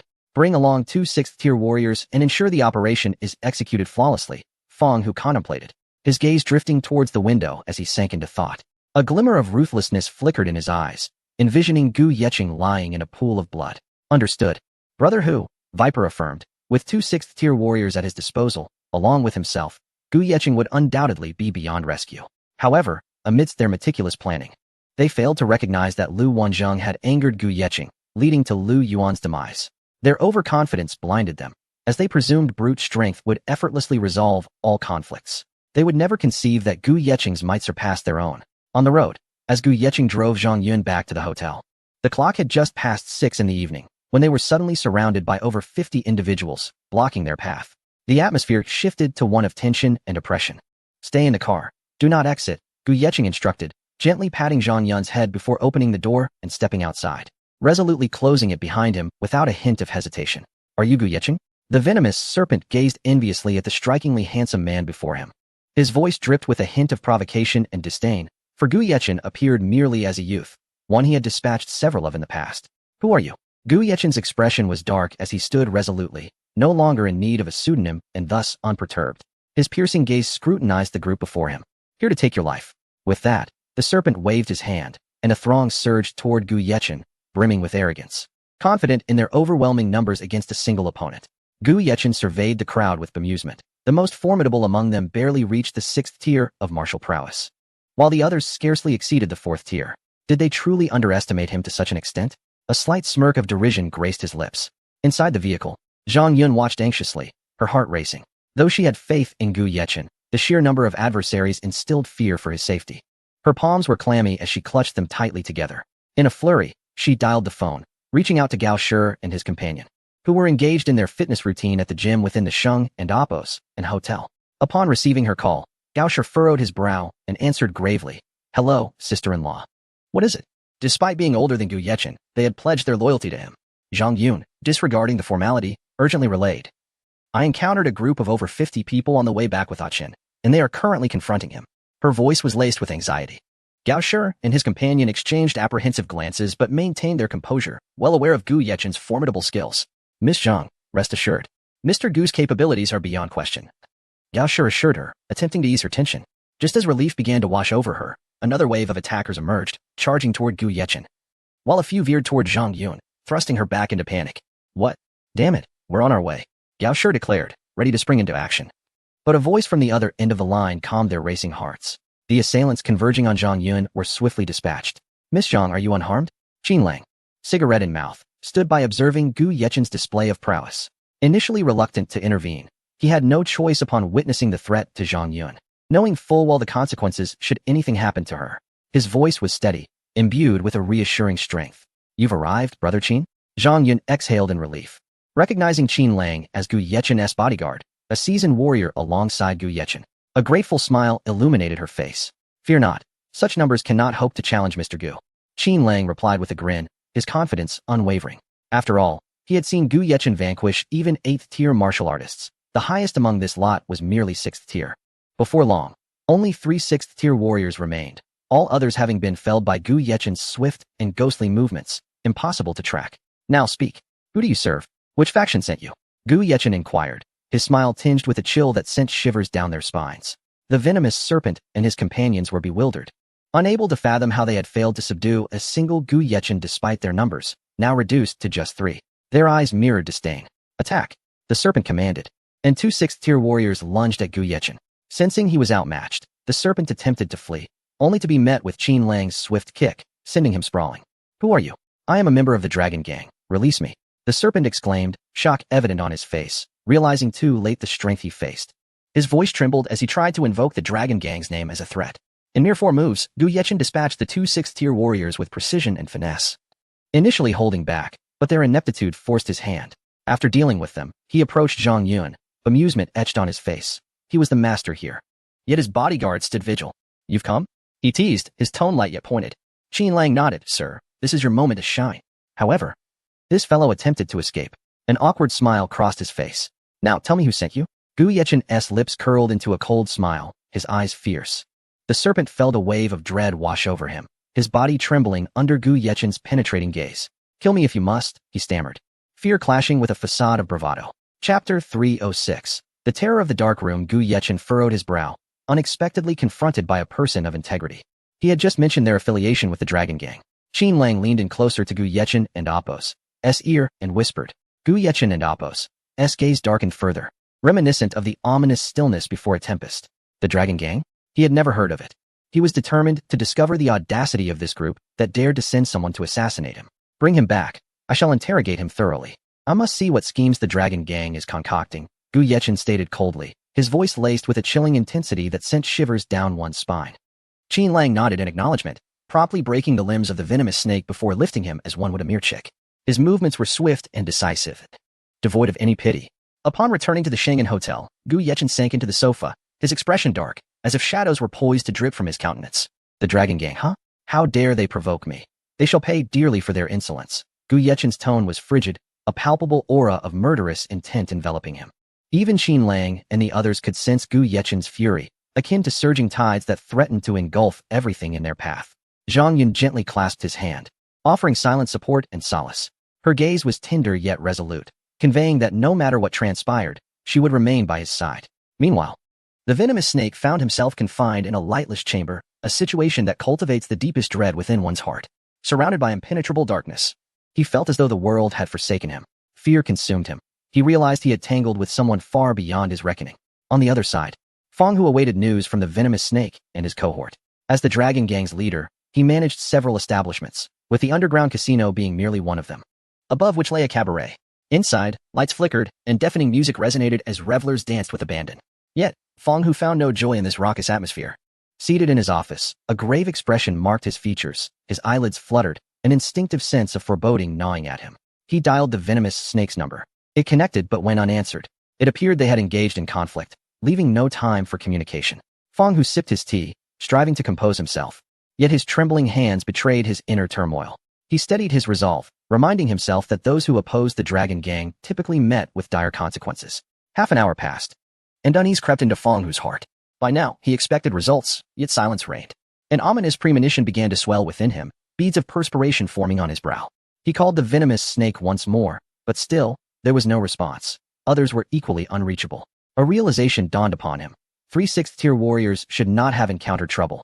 Anxiety flickered in his eyes, soon morphing into a deadly resolve.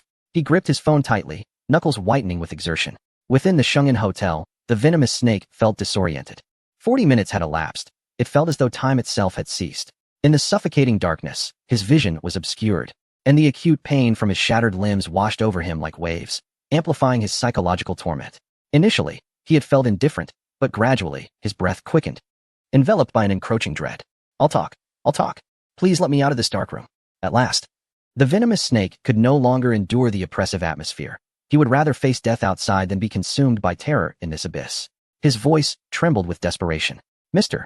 Gu, he breaking, Qin Lang remarked with a smirk, a hint of derision lacing his amusement at the man's capitulation.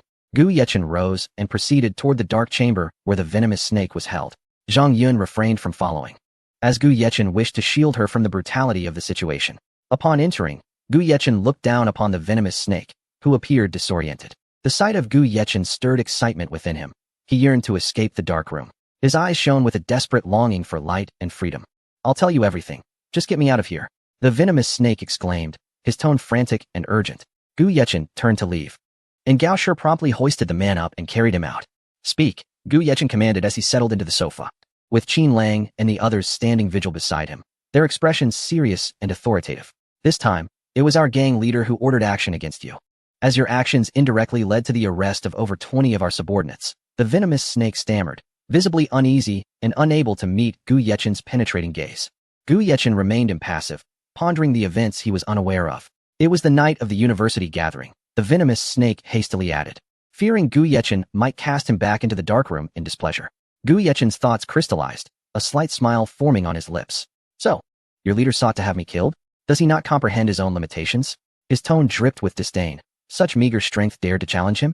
Yet, Gu Yechen remained puzzled as to why the Dragon Gang had not uncovered his involvement in Lu Yuan's demise. The venomous snake nodded, confessing that they had indeed harbored intentions to eliminate Gu Yechen, as their gang's reputation was at stake, though this incident had backfired spectacularly. His head bowed lower in shame, recognizing his oversight in underestimating a mere 18 or 19-year-old student. What is the name of your leader, and what is his level? Gu Yechen inquired thoughtfully. Our leader is Fong Hu, a pinnacle 7th-tier warrior, overseeing several cabarets and underground casinos, the venomous snake replied, trembling, fully aware he had no escape and resigned to divulging everything. Which casino does he operate from? What is it called? Gu Yechen pressed. At the Du Xiangxi Cabaret. The casino is directly beneath the cabaret, the venomous snake answered, his eyes alight with trepidation, his body shaking uncontrollably. Gu Yechen rose, intrigued that an underground casino could evade police scrutiny. It seemed the Dragon Gang was not to be trifled with. There might be larger players behind the scenes. A glimmer of contemplation crossed his eyes as he devised his next course of action. Qin Lang, prepare.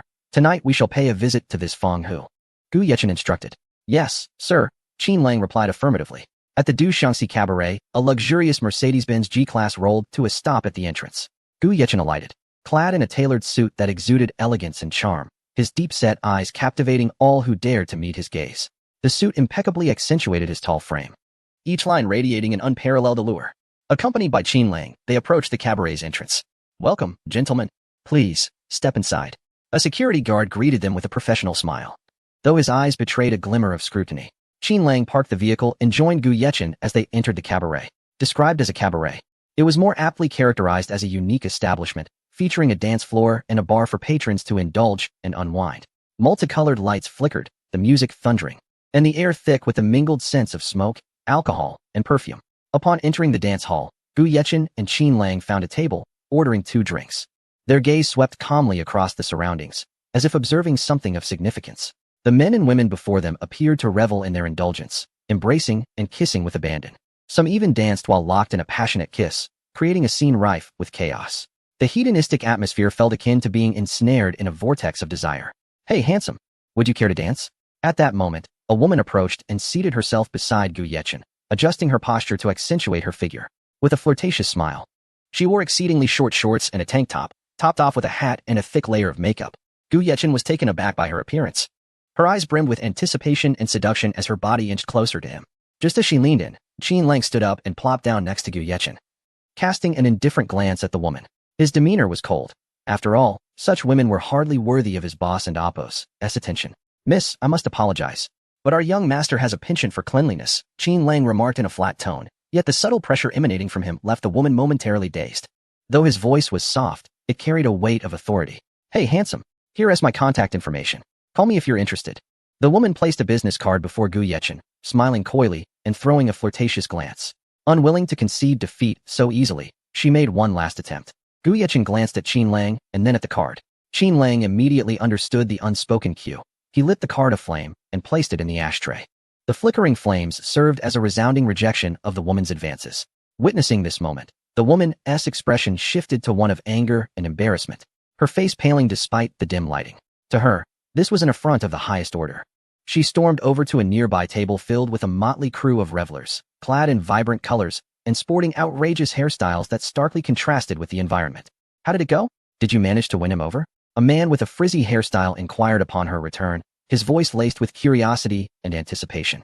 "He completely ignored me," the woman replied, a hint of incredulity in her tone. "Am I really that unattractive? What?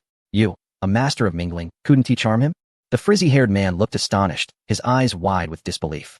"As soon as I approached, his bodyguard swiftly separated us." "Do you know what the bodyguard said?" she retorted, her arms crossed and her expression darkening.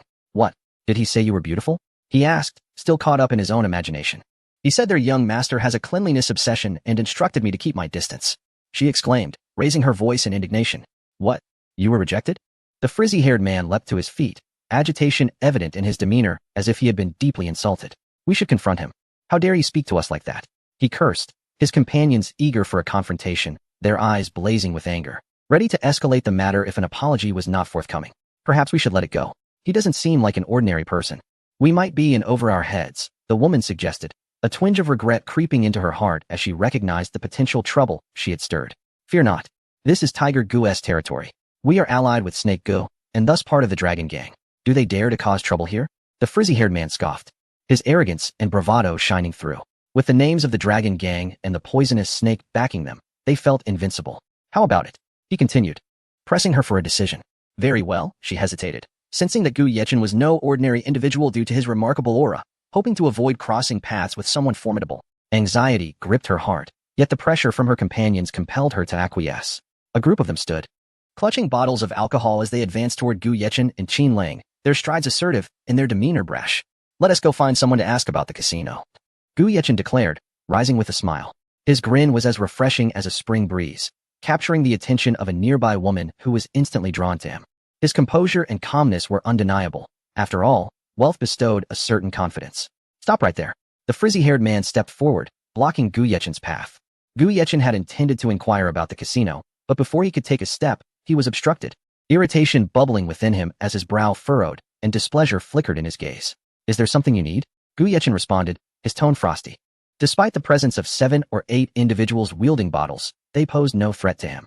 His voice, reminiscent of a winter chill, sent shivers down spines. The unfolding scene attracted attention from various onlookers, captivated by Gu Yechen's distinguished and handsome appearance. Many were eager to engage with him, for his aura was unmistakably genuine. Eyes turned toward them, some filled with curiosity, others with concern, while some were merely spectators eager for entertainment. The frizzy-haired man glared at Gu Yechen and Qin Lang. Chapter 307. My utmost aversion to threats. Kneel down and apologize to her, and you may leave. Otherwise, we shall break your legs, leaving you to depart like a dead dog, the man with the explosive hairstyle declared disdainfully. His gaze was filled with menace, and his grotesque expression seemed intent on devouring Gu Yechen alive. His attitude was exceedingly arrogant, as if the dance hall were his domain. He waved a beer bottle in his hand, its surface reflecting the kaleidoscope of lights, further augmenting his brazen demeanor. "May I inquire why?" Gu Yechen replied with a light chuckle. He was certain he had not uttered a word nor regarded the individuals before him. Yet they were threatening to break his legs upon arrival. His smile bore a hint of mockery, for it was the first time he had encountered such individuals. Under the illumination of the lights, Gu Yechen's handsome visage appeared particularly composed. "Because you just insulted her, hence you must apologize. Otherwise." The explosive-haired man raised the beer bottle, his threat unmistakable. His demeanor was exceedingly arrogant as he sought to intimidate Gu Yechen into submission. Our young master merely possesses a cleanliness obsession regarding women. Does that imply we are bullying her? Qin Lang laughed, regarding the situation as a preposterous jest. His laughter resonated with disdain, cutting through the din of the bustling dance hall. Gu Yechen paused momentarily, bewildered. For he had no knowledge of this supposed cleanliness obsession regarding women. Suddenly, such a peculiar rationale emerged, leaving him both amused and incredulous. How dare you speak? The explosive-haired man hurled the bottle towards Qin Lang's head with a swift and brutal motion, displaying no hesitation whatsoever. Bang! Ah! A wretched scream erupted as the explosive-haired man clutched his head. Qin Lang was left with only a shattered bottle neck, having effectively been struck down. The swiftness of Qin Lang's action was akin to a flash of lightning, leaving the surrounding onlookers gasping in astonishment. Others stood frozen at the scene, unable to fathom Qin Lang's agility. Dare to strike me? Damn it, brothers. Let us teach them a lesson. The explosive-haired man, seething with rage, could hardly believe he had been humiliated before such a crowd. Should word of this spread, how could he possibly maintain his reputation? His voice turned hoarse from fury, and his distorted features appeared increasingly grotesque. The sound of the beer bottle shattering brought the music to an abrupt halt, drawing the attention of a throng of onlookers towards Gu Yechen and his companions. Those who had been immersed in music and dance were now captivated by the sudden conflict. Buddy, this is your chance. I advise you to leave. You are ill-suited for the streets, Gu Yechen said earnestly. He had no desire to engage in violence. But if provoked, he would respond differently. His tone remained calm and steady, for in his eyes, this ruffian was merely a child in need of instruction. Charge. Everyone, charge. The explosive-haired man shouted, rousing his companions from their stupor, who then brandished their beer bottles as they rushed toward Gu Yechen and Qin Lang. Their movements were chaotic and disorganized. Although their eyes bore ferocity, their capabilities were all too pedestrian. Gu Yechen scoffed, overreaching your bounds. In an instant, he vanished from sight, reappearing before one of the assailants and delivering a powerful kick that sent the man flying. His movements were fluid and decisive, with the struck individual soaring through the air like a cannonball, eliciting gasps from the crowd. Qin Lang, not to be outdone, wielded the bottle neck like a dagger, weaving through the throng, each strike accompanied by a scream of agony. His form was ghostly, elusive, and each of his strikes drew blood. Before long, the assailants lay scattered on the ground, groaning in pain. Their cries reverberated throughout the dance hall, sending chills down the spines of those present. Do you still wish for me to kneel? Gu Yechen queried, his interest piqued as he observed the woman and the explosive-haired man. He recalled their previous arrogance and their threats to break his legs. His gaze sparkled with mockery, eagerly anticipating a farcical performance. Do you know who I am? I am allied with Brother Snake. This will not end well for you. The explosive-haired man clutched his chest, blood trickling from the corner of his mouth. His eyes were a tumult of fear and rage, yet utterly helpless. Brother Snake? Gu Yechen shook his head internally, surprised by the lack of wit among the Dragon Gang members. Do not think that your association with Brother Snake will save you. Even if you were allied with a dinosaur, I would not let this slide, Gu Yechen said with a grin, a wicked smile dancing upon his lips. The chill in his smile sent shivers through the onlookers. What do you intend to do? I am a member of the Dragon Gang. Dare to lay a hand on me, and the Dragon Gang will hunt you down. The explosive-haired man trembled, attempting to shield himself with the Dragon Gang's name. I despise being threatened, Gu Yechen declared, delivering a swift kick to the explosive-haired man and Apos' thigh, instantly shattering the bone. The ensuing scream echoed like that of a slaughtered pig, filling the dance hall with an atmosphere of terror. In an instant, the scene became unbearable to witness. Many women, upon witnessing Gu Yechen's demeanor, felt a pang of fear. For such brutal methods left them feeling uncertain. Their eyes brimmed with terror as they retreated to the sidelines. What is happening? Just then, the hall manager approached, surveying the scene of 7 or 8 individuals sprawled on the ground before turning his gaze to Gu Yechen and Qin Lang. His expression was grave, his eyes reflecting an air of authority. Who instigated this? The manager inquired, his voice deep and commanding, imbued with an authority that demanded respect. It was him. I am Brother Snake and Apos' man. He just insulted our Dragon Gang, claiming we are nothing. The explosive-haired man exaggerated wildly, attempting to divert the manager and Apos' attention to garner support. The manager's brow furrowed slightly before he turned to Gu Yechen, asking, Sir, is what he says true? It was evident that the manager did not choose to believe the explosive-haired man's words, for in his estimation, no one would be foolish enough to provoke the Dragon Gang. His gaze was scrutinizing, seeking the truth from Gu Yechen and Apos' lips. I merely remarked that my young master has a cleanliness obsession, and they sought to kill us. Your dance hall bears responsibility. Otherwise, who would dare to come again? Qin Lang replied gravely, his tone icy. His words resonated with authority, leaving no room for rebuttal. Do you have anything else to say? The manager turned his icy gaze back to the explosive-haired man. his eyes seemingly capable of piercing through the very soul of the man, rendering him utterly defenseless. Chapter 308. Unable to bear the loss. We truly do not wish to provoke the serpent, they exclaimed hastily, their voices laced with fear and helplessness, desperately grasping at the last thread of hope. Their tones were steeped in despair and entreaty. This matter ends here. Do not cause a disturbance, the manager stated coldly, his tone leaving no room for dissent. His demeanor was resolute, refusing to allow anyone to challenge the authority of their establishment. Is it to be brushed aside just like that? Gu Yechen chuckled lightly, an aura of a fifth-tier warrior suddenly manifesting around him. He did not intend to reveal his full strength. Yet the oppressive atmosphere he exuded caused those around him to feel an undeniable weight. The air seemed to thicken, halting the breaths of onlookers. The manager, sensing the warrior's presence, glanced at Gu Yechen with a hint of curiosity. How does the gentleman propose to resolve this? His voice remained calm, yet inwardly, he was quite anxious, for he was merely a third-tier warrior himself. Caution and calculation flickered in his eyes. Why not break their limbs? Gu Yechen replied with a smile. And in an instant, Qin Lang moved, swiftly incapacitating several men with a clean and decisive execution that left onlookers astounded. His actions were as rapid as a tempest, leaving no time for reaction. Very well, this concludes our business here. The manager said nothing further. In the eyes of their establishment, such characters were hardly worth consideration. He turned to leave, though internally he was greatly astonished. When Qin Lang struck, he had only caught a glimpse of incredible speed. Steadying himself, he maintained a composed demeanor. Unaffected by the previous events, a group of men lay unconscious, and Gu Yechen placed a call to Tao Yong, explaining the situation. Hello. Could you tell me how to get to the casino? I'm feeling lucky. Gu Yechen followed behind the manager, casually inquiring. His tone was light, as if the earlier conflict had not troubled him in the slightest. You wish to visit the casino? The manager appraised Gu Yechen, noting his affluent attire and the imposing presence of his bodyguard. Surely, he was a man of wealth. A glimmer of surprise and curiosity shone in his eyes as he scrutinized Gu Yechen. Indeed, I've never gambled before and would like to experience it myself. Gu Yechen replied with a smile, devoid of any theatrical pretense. His expression was naturally charming, leaving little room for suspicion about his intentions. Before we proceed to the casino, may I inquire about your funds? I wonder how much you have brought with you. The manager's interest piqued upon hearing Gu Yechen's intentions, his eyes glinting with avarice. Recognizing that the young man was likely quite wealthy, his mind raced with schemes to ensnare Gu Yechen in a trap. Let us start with 5 million to test the waters, Gu Yechen stated, nonchalantly producing a card without a hint of hesitation. His resolute demeanor suggested that 5 million was of no concern to him. The manager and Appo's spirits lifted instantly. 5 million would categorize Gu Yechen as a mid-tier client, as most patrons typically wagered around several million, with a few being casual players. Sir, please follow me, he said, his tone now respectful as he guided Gu Yechen and Qin Lang toward the casino, eager to usher this esteemed client inside. Upon entering the casino, an array of gaming tables dazzled the eye, with the sounds of gamblers rising and falling like a symphony. Lights flashed and smoke curled, creating an atmosphere of fervor and tension. Gu Yechen surveyed the scene, a slight smile gracing his lips. The manager led Gu Yechen to verify his funds, and Gu Yechen discreetly slipped him a tip of 10,000, dispelling any ulterior motives. I would like to exchange for $10 in chips, Gu Yechen said calmly at the front desk.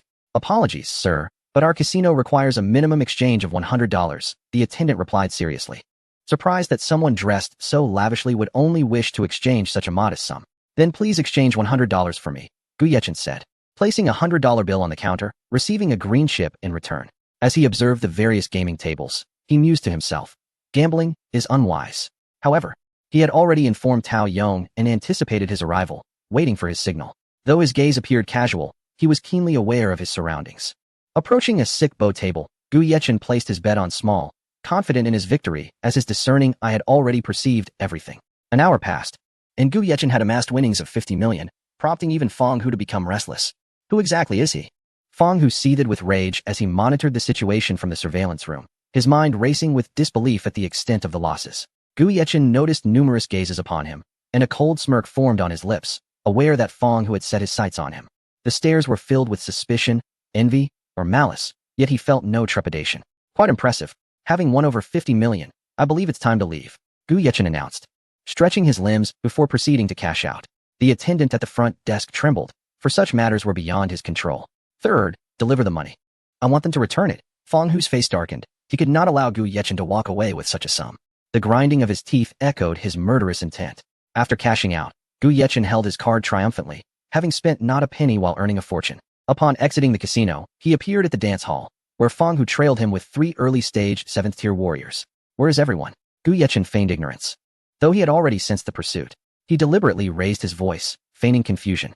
Qin Lang understood the implication and replied, "Young master, perhaps we are overthinking it." With a cold smile, Gu Yechen declared, "No matter, let us proceed." The two quickened their pace, with Fang Hu and his men closely following. Suddenly, as they neared the entrance, Gu Yechen halted and turned to Fang Hu. "Boss Fang, after following us for so long, aren't you tired?" Fang Hu's expression shifted, realizing Gu Yechen had detected them. "You, boy, are quite audacious to win such a sum on my turf." Gu Yechen smiled. "What is the matter? Are you unable to bear the loss?" Fang Hu bellowed, "Enough chatter. Hand over the money, and I may spare your lives." Gu Yechen retorted, "Is it just you and your subordinates who think they can intimidate me?" At that moment, Qin Lang stepped forward, releasing the aura of a 6th-tier warrior while concealing his 8th-tier presence. "If you wish to make a move, feel free." Chapter 309. Qin Lang reveals his strength upon sensing the aura emanating from Qin Lang. Fang Hu's furrowed brows relaxed. After all, a 6th-tier martial artist posed no challenge to him, especially with so many of them present. The disdain in his gaze was evident, as he felt entirely in control of the situation. "Young man, there are things beyond your grasp. Surrender your money, and I shall allow you to leave. You must realize that a 6th-tier martial artist stands no chance here." Fang Hu chuckled softly, his laughter laced with mockery and veiled threats, exuding an air of smug superiority that was quite repugnant. "No need for further discussion. The money was earned by us. If you wish to reclaim it, you must rely on your own abilities," Gu Yechen replied with a smile, his tone carrying a hint of provocation, his expression radiating unwavering determination. "Then do not blame me for being impolite," Fang Hu declared, waving his hand, prompting over 23rd and 4th-tier martial artists to charge forward. He was fully aware that this group was merely cannon fodder, yet he sent them in nonetheless. They surged toward Gu Yechen and Qin Lang with fierce and resolute expressions. "Is this all you've got?" Gu Yechen scoffed, then turned his gaze to Qin Lang. In an instant, Qin Lang stepped forward with remarkable speed, swiftly bringing down the assailants. His movements were as quick as lightning, leaving the charging martial artists utterly unprepared. "Impressive, but alas, your realm is merely 6th tier. Here, we have 4 individuals who surpass you. How can you possibly withstand us?" Fang Hu's smile was sinister, his voice chilling as if it were a whisper from the depths of hell, sending shivers down spines. "I am curious to see how you will strike against us. You may find your own life at risk." Gu Yechen raised an eyebrow, a smirk playing at the corners of his lips. His eyes sparkled with confidence and defiance, almost mocking Fang Hu's arrogance. "Then let us proceed. Eliminate them." Fang Hu's fury surged as he gazed at Gu Yechen's infuriating demeanor, his eyes ablaze with rage. Gu Yechen remained motionless, while Qin Lang flashed a faint smile before launching himself toward the 3 attackers. His figure was like an arrow released from a bow, vanishing in an instant. Fang Hu had anticipated the outcome, believing that Qin Lang, being a mere 6th-tier martial artist, would be no match for them. However, with a single punch, Qin Lang sent one of the attackers flying, rendering him unconscious. The overwhelming force was astonishing. Anyone unaware might think Gu Yechen was a beast. How is this possible? Fang Hu's heart ignited with fury upon witnessing one of his subordinates fall before him. He had assumed that capturing the 2 would be a trivial matter, only to realize that Gu Yechen and Qin Lang had concealed their true strengths. His expression darkened, filled with confusion and rage. With a resounding thud, the other 2 were also sent sprawling. Only Fang Hu remained standing, the echoes of the tremendous impact reverberating through the air, instilling fear in all who heard it. "Do you still wish to kill us?" Gu Yechen observed Fang Hu with keen interest, his tone light and casual, as if he were watching an entertaining performance. "Listen, we are from the Dragon Gang. I advise you to recognize your situation. Offending the Dragon Gang is not a wise choice," Fang Hu asserted, attempting to leverage the Dragon Gang's name to intimidate Gu Yechen, urging him to retreat. "In recent days, I have dealt with numerous members of the Dragon Gang. Each one vowed to make me pay, yet here I stand unscathed. It appears your capabilities leave much to be desired." Gu Yechen chuckled lightly, his gaze filled with disdain. It was as though he could see through Fang Hu's very soul, leaving him nowhere to hide. "It seems your strength is commendable, but you are still too immature to defeat me."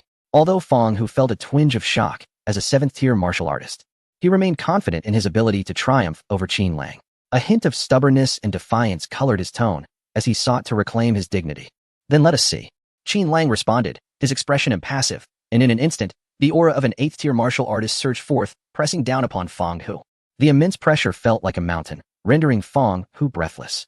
Fang Hu's countenance shifted dramatically. He had presumed Qin Lang to be at most a 7th-tier martial artist, only to discover he was facing an 8th-tier powerhouse. The pressure bore down on him, and he tasted blood in his throat, spilling it forth. His body trembled, and fear filled his eyes. An 8th-tier martial artist? How can this be? Impossible. Fang Hu quivered, realizing that while he might have stood a chance against a 7th tier, he was utterly outmatched by an 8th tier. Despair and disbelief filled his voice. What will you say now? Gu Yechen inquired, observing Fang Hu's disheveled appearance with an amused glint in his eyes.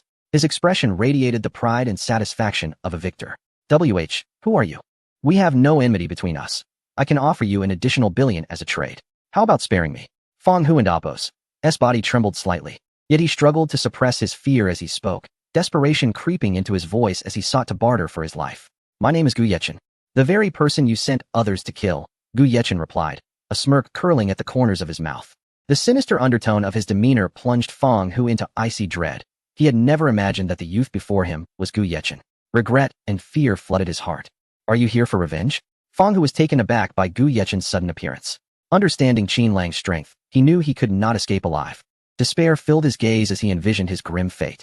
Gu Yechen nodded, smiling as he said, I am quite reasonable. Since you sought to kill me, I shall reciprocate. Do you have anything else to say? His smile resembled that of a demon, sending chills down the spine. My subordinates. Fang Hu hesitated. Words caught in his throat. As you might expect, they are all dead. Gu Yechen shrugged, his tone nonchalant, devoid of any emotional turbulence. Though Fang Hu had suspected as much, hearing it confirmed was a bitter blow, as nearly all his elite subordinates had perished within the span of 3 days. His face turned pale, and he felt as though he might collapse. How does it feel to realize your life is at its end? Qin Lang chuckled, his expression one of mockery. Gu Yechen approached Fang Hu, his gaze icy and devoid of emotion, as if he were gazing at a corpse. Gu Yechen, you cannot kill me. If you do, the Dragon Gang will pursue you relentlessly. Fang Hu cried out in terror. And what of it? Gu Yechen replied coldly. As he began to gather power in his hand, Fang Hu felt as though he had plunged into an ice cavern. He had not anticipated that Gu Yechen would act without hesitation. There was no room for consideration of other matters. Have you decided how you will meet your demise? Gu Yechen smiled slightly, his expression devoid of warmth, instead radiating a chilling aura that sent shivers down Fang Hu's spine. Spare me, and I can work for you. Fang Hu and Appo's face turned ashen as he realized the full extent of Qin Lang and Appo's power as an 8th-tier martial artist. His voice trembled with fear and hopelessness. Completely stripped of his former bravado. I have no need for you. I am a man who does not initiate conflict unless provoked. With that, Gu Yechen stomped down upon Fang Hu's thigh. The bone shattered under the force, rendering Fang Hu, even as a 7th-tier martial artist, utterly defenseless. The blow was swift and powerful, as if it contained the weight of 1,000 pounds, instantly pulverizing Fang Hu's leg. A horrific sound echoed, as Fang Hu felt as though he had fallen into an ice abyss, sweat pouring down his forehead as blood seeped from his thigh. His face contorted in agony, the pain twisting it into a grotesque visage that was difficult to behold. How is this possible? Fang Hu gasped, incredulous that he could not evade this strike. Though Gu Yechen appeared to be merely a 6th-tier martial artist, he had found himself utterly defenseless against him. This revelation left him in a state of disbelief. His eyes were filled with astonishment and disbelief, as if everything unfolding before him were but a nightmarish illusion. It's nothing. In fact, I am stronger than he is. Gu Yechen remarked with a smile. His expression radiated confidence and composure, as if all of this lay well within his grasp. Fang Hu felt utterly unwell. Had he known Gu Yechen and his companions were so formidable, he certainly would not have sent anyone over. Now, he was facing his own demise. Regret surged within him. But it was far too late. Mr. Gu, what shall we do with these individuals? Qin Lang inquired, casting a glance at Gu Yechen. He wished to eliminate them all, yet such matters were best left to Gu Yechen's discretion. A hint of inquiry flickered in Qin Lang's eyes as he awaited Gu Yechen's directive. Gu Yechen surveyed the group sprawled on the ground without a hint of emotion and said, apart from him, sever the limbs of the others. And we shall take our leave. Naturally, someone will attend to the aftermath. His tone was flat and indifferent, for to him, such matters were mere trifles. Before long, a chorus of anguished cries erupted as Qin Lang systematically broke the limbs of over 20 individuals. Yet, to Gu Yechen, the cacophony was devoid of impact, as if he had long since grown accustomed to such horrors. Mr. Gu, it is done, Qin Lang stated expressionlessly, standing beside Gu Yechen. He emanated an aura of coldness, viewing the recent task as merely a minor assignment. Next year on this day will be your memorial, Gu Yechen declared, and in Fang Hu's terror, he swiftly brought Fang Hu's life to an end. His movements were precise and unhesitating, devoid of any hesitation. Let us depart, Gu Yechen concluded, striding out of the dance hall, his silhouette standing tall against the backdrop of the lights. Upon seeing Gu Yechen emerge, Tao Yong approached and asked, how did it go? His face bore concern and anticipation. I eliminated the one who sent someone to kill me. The rest are for you to handle, Gu Yechen replied lightly, his tone relaxed, devoid of any trace of tension. Tao Yong nodded, saying, very well, you may return to your affairs. His gaze conveyed trust and admiration for Gu Yechen. Gu Yechen promptly entered the vehicle, with Qin Lang driving away rapidly, the car speeding through the night and leaving a cloud of dust in its wake. Tao Yong led his men into the dance hall, instantly taken aback by the sight before him. Bodies lay strewn across the floor in disarray. The horrific scene was jarring. A few police officers stepped forward to assess the situation, stating, "All limbs are severed, and one is dead." Their voices carried a note of shock and gravity. "Leave two to watch over the scene. The rest, proceed into the casino," Tao Yong commanded with a wave of his hand. And all rushed toward the location Gu Yechen had indicated. His movements were resolute and decisive, exuding an undeniable authority. "Everyone, do not move. All of you squat down," Tao Yong bellowed upon entering. The gamblers, bewildered by the sudden intrusion of police, were left in a state of fear and confusion, wondering why they hadn't been alerted of the officer's arrival beforehand. "Take everyone back," Tao Yong said, his expression darkening as he surveyed the large gathering engaged in illegal gambling. His eyes reflected anger and a firm resolve to combat such unlawful behavior. After Gu Yechen left the dance hall and was en route to the school, his phone displayed an unfamiliar number, prompting a frown. The unknown number flickered on his screen. "Hello, who is this?" Gu Yechen answered, perplexed. Having just arrived in Kyoto, he found it strange to receive an unfamiliar call. His voice carried a hint of wariness and curiosity. "Hello, Mr. Gu. It's a pleasure to speak with you," came the response from the other end, filled with enthusiasm. "Hello, but I do not know you," Gu Yechen tentatively replied, attempting to extract more information from the caller. "My surname is Qi, and I am Qi Xiao, the owner of the property at Wanghua Mountain Villa that you purchased. I was wondering if you might be available tomorrow at noon. I would like to befriend you." The voice conveyed a sense of eagerness. "That sounds agreeable." Gu Yechen considered before consenting. Having just arrived in Kyoto, his network was sparse, and given that the caller could afford such a property, he likely was not an ordinary individual, perhaps a business owner of some stature. Establishing a connection with such a person could present an excellent opportunity for expanding his network. "Wonderful. Tomorrow at 11:00 and Oppos clock, I will be awaiting your esteemed presence in room 1 at the Peace Hotel," the man exclaimed, his voice brimming with joy and excitement. "All right. I shall arrive punctually," Gu Yechen responded before ending the call, rubbing his forehead. This unexpected invitation left him somewhat taken aback. Yet it also heralded a glimmer of hope for his endeavors in Kyoto. "Let us make a stop at the hotel. My car is still there," Gu Yechen instructed, closing his eyes afterward. Upon hearing this, Qin Lang headed straight for the Shungen Hotel.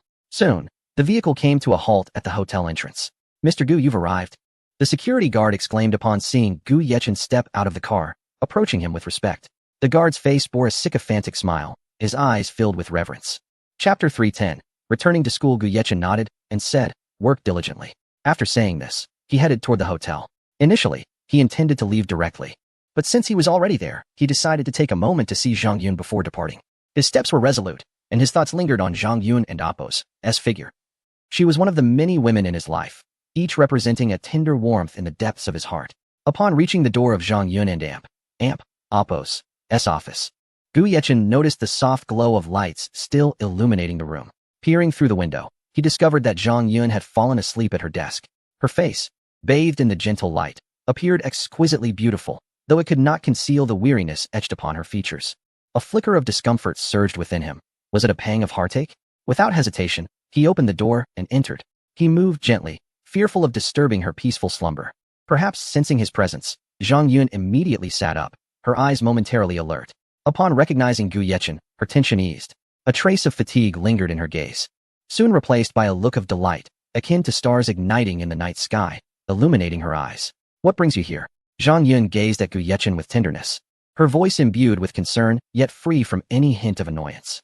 Her words were soft, like a gentle spring breeze caressing Gu Yechen's heart, infused with warmth and sweetness. Gu Yechen approached her from behind, resting his chin on her shoulder, his hands tenderly enveloping her waist. "Yunner, you've worked hard.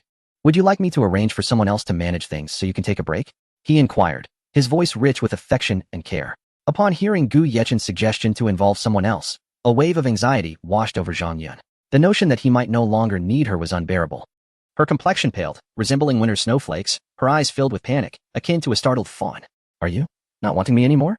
Zhang Yun asked, her voice trembling with unease, as if Gu Yechen were preparing to leave her. She clutched his arm tightly, as if it were her last bastion of support. Sensing her distress, Gu Yechen hurriedly clarified, "Yunner, do not misunderstand. I merely feel you are overworked, and I do not wish for you to suffer." His tone was gentle, his gaze filled with love, soothing her troubled heart. Upon hearing his explanation, Zhang Yun's anxiety subsided. "Yechen, I am not afraid of hard work. As long as I can stay by your side, I am willing to do anything, she declared, her eyes steadfast and affectionate, like a clear lake, warming Gu Yechen's heart, causing all his weariness to dissipate in that moment. Very well, just be sure to rest and not overexert yourself. Gu Yechen softly kissed Zhang Yun's forehead. The gentle caress reminiscent of a feather's touch, suffused with tenderness. Yes, I understand. Zhang Yun nodded, her face blossoming once more into a smile. Akin to flowers blooming after rain, stunningly beautiful. Gu Yechen lifted her into his arms and carried her toward the bedroom in the office, tucking her under the covers and sharing a few heartfelt words before he departed, making his way to the school. At Qingbei University, Gu Yechen did not head directly to the dormitory. Given the late hour, he opted for the laboratory instead, bypassing the small villa allocated for him at the school. The campus was exceptionally tranquil at night, with only the sound of his vehicle's engine breaking the silence. Upon reaching the laboratory entrance, he was taken aback to see 4 soldiers standing sentinel, weapons in hand, their eyes sharp and vigilant.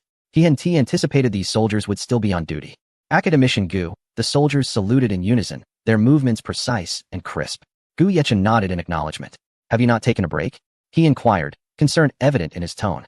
We have received orders to ensure the laboratory's security at all costs. Thus, we will remain until the shift change, one soldier replied. His voice resolute and filled with a sense of duty.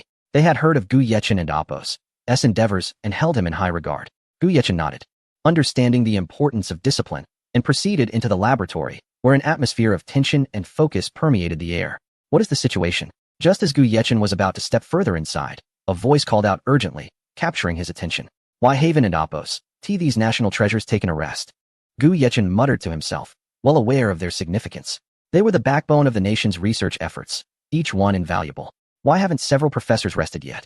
Gu Yechen approached, smiling as he inquired, his expression imbued with respect and concern. Upon seeing Gu Yechen enter the laboratory, the others fell silent, their eyes wide with surprise, seemingly not expecting his presence at that hour. Gu Xiaoyu, what brings you here at such a late hour? Lin Hua asked with a smile, curiosity evident in his expression. It's late, so I thought I'd come to the laboratory. I happened to pass by, so I stopped to take a look, Gu Yechen replied, his demeanor relaxed and natural. How is the research progressing? He queried, anticipation gleaming in his eyes. As soon as he finished speaking, a collective sigh escaped the group. Lin Hua remarked, we've completed over half of the research, the rest is still in progress. It will take some time. His tone carried a hint of weariness and resignation. Gu Yechen nodded and approached to examine their research outcomes. His own materials had come from the system, making the manufacturing process relatively straightforward. However, for the research team, progress was a gradual exploration. Take your time. There is no rush, Gu Yechen reassured them, his calm voice instilling confidence and fortitude. Everyone's expressions brightened. They recognized that the exoskeleton equipment had been his innovation, and his words affirmed their research direction was sound. Keep it up. I must take my leave now. Gu Yechen waved goodbye and departed from Lin Hua and the others, heading to his designated work area. Gu Yechen immediately began filling and manufacturing the red mech, quickly completing a portion of the task. After making some progress, he found a spot to lie down and fell into a deep slumber. Time slipped away, and in his dreams, Gu Yechen continued to contemplate improvements for the mech, his brow slightly furrowed. Suddenly, a gentle breeze swept through, bringing a touch of coolness, prompting him to turn over and sink back into the depths of slumber. The next day, awakening to the clock striking 7:30, Gu Yechen stretched languidly as his phone buzzed to life. Without checking the caller ID, he answered the call. Hello? His voice was lethargic, unmistakably indicating that he had just emerged from slumber, imbued with a palpable sense of drowsiness and languor. Chen, are you awake? In a high-end restaurant, Xia Yutong, clad in military training attire, sat at a table, 2 breakfast plates before her, one of which was intended for Gu Yechen. She resembled a fresh lily, quietly blooming amidst the bustling atmosphere of the restaurant, seemingly unaffected by her surroundings. The military uniform, rather than concealing her beauty, accentuated her youthful vitality and spirit. It appeared as though the outfit had been tailored specifically for her, rendering it elegant upon her form. Gu Yechen immediately sat up, inquiring, just woke up. Why are you up so early? His voice retained a hint of hoarseness from sleep. Because I have military training. Are you coming to the restaurant? I ordered breakfast for you, Xia Yutong replied, her smile radiating warmth akin to the morning sun, uplifting the spirits of those who beheld it. All right, I'll head over now. Gu Yechen concluded the call and proceeded to the restroom to freshen up. Fortunately, his laboratory had provided toiletries and clothing, alleviating any inconvenience. The water cascaded over his face, gradually awakening his senses. After changing into a simple set of athletic wear, he made his way to the location Xia Yutong had indicated, his steps light and his heart brimming with anticipation for her company. Inside the cafeteria, Xia Yutong awaited Gu Yechen, fending off several attempts at flirtation from others. all of which she politely declined. In her eyes, aside from her family, Gu Yechen constituted her entire world.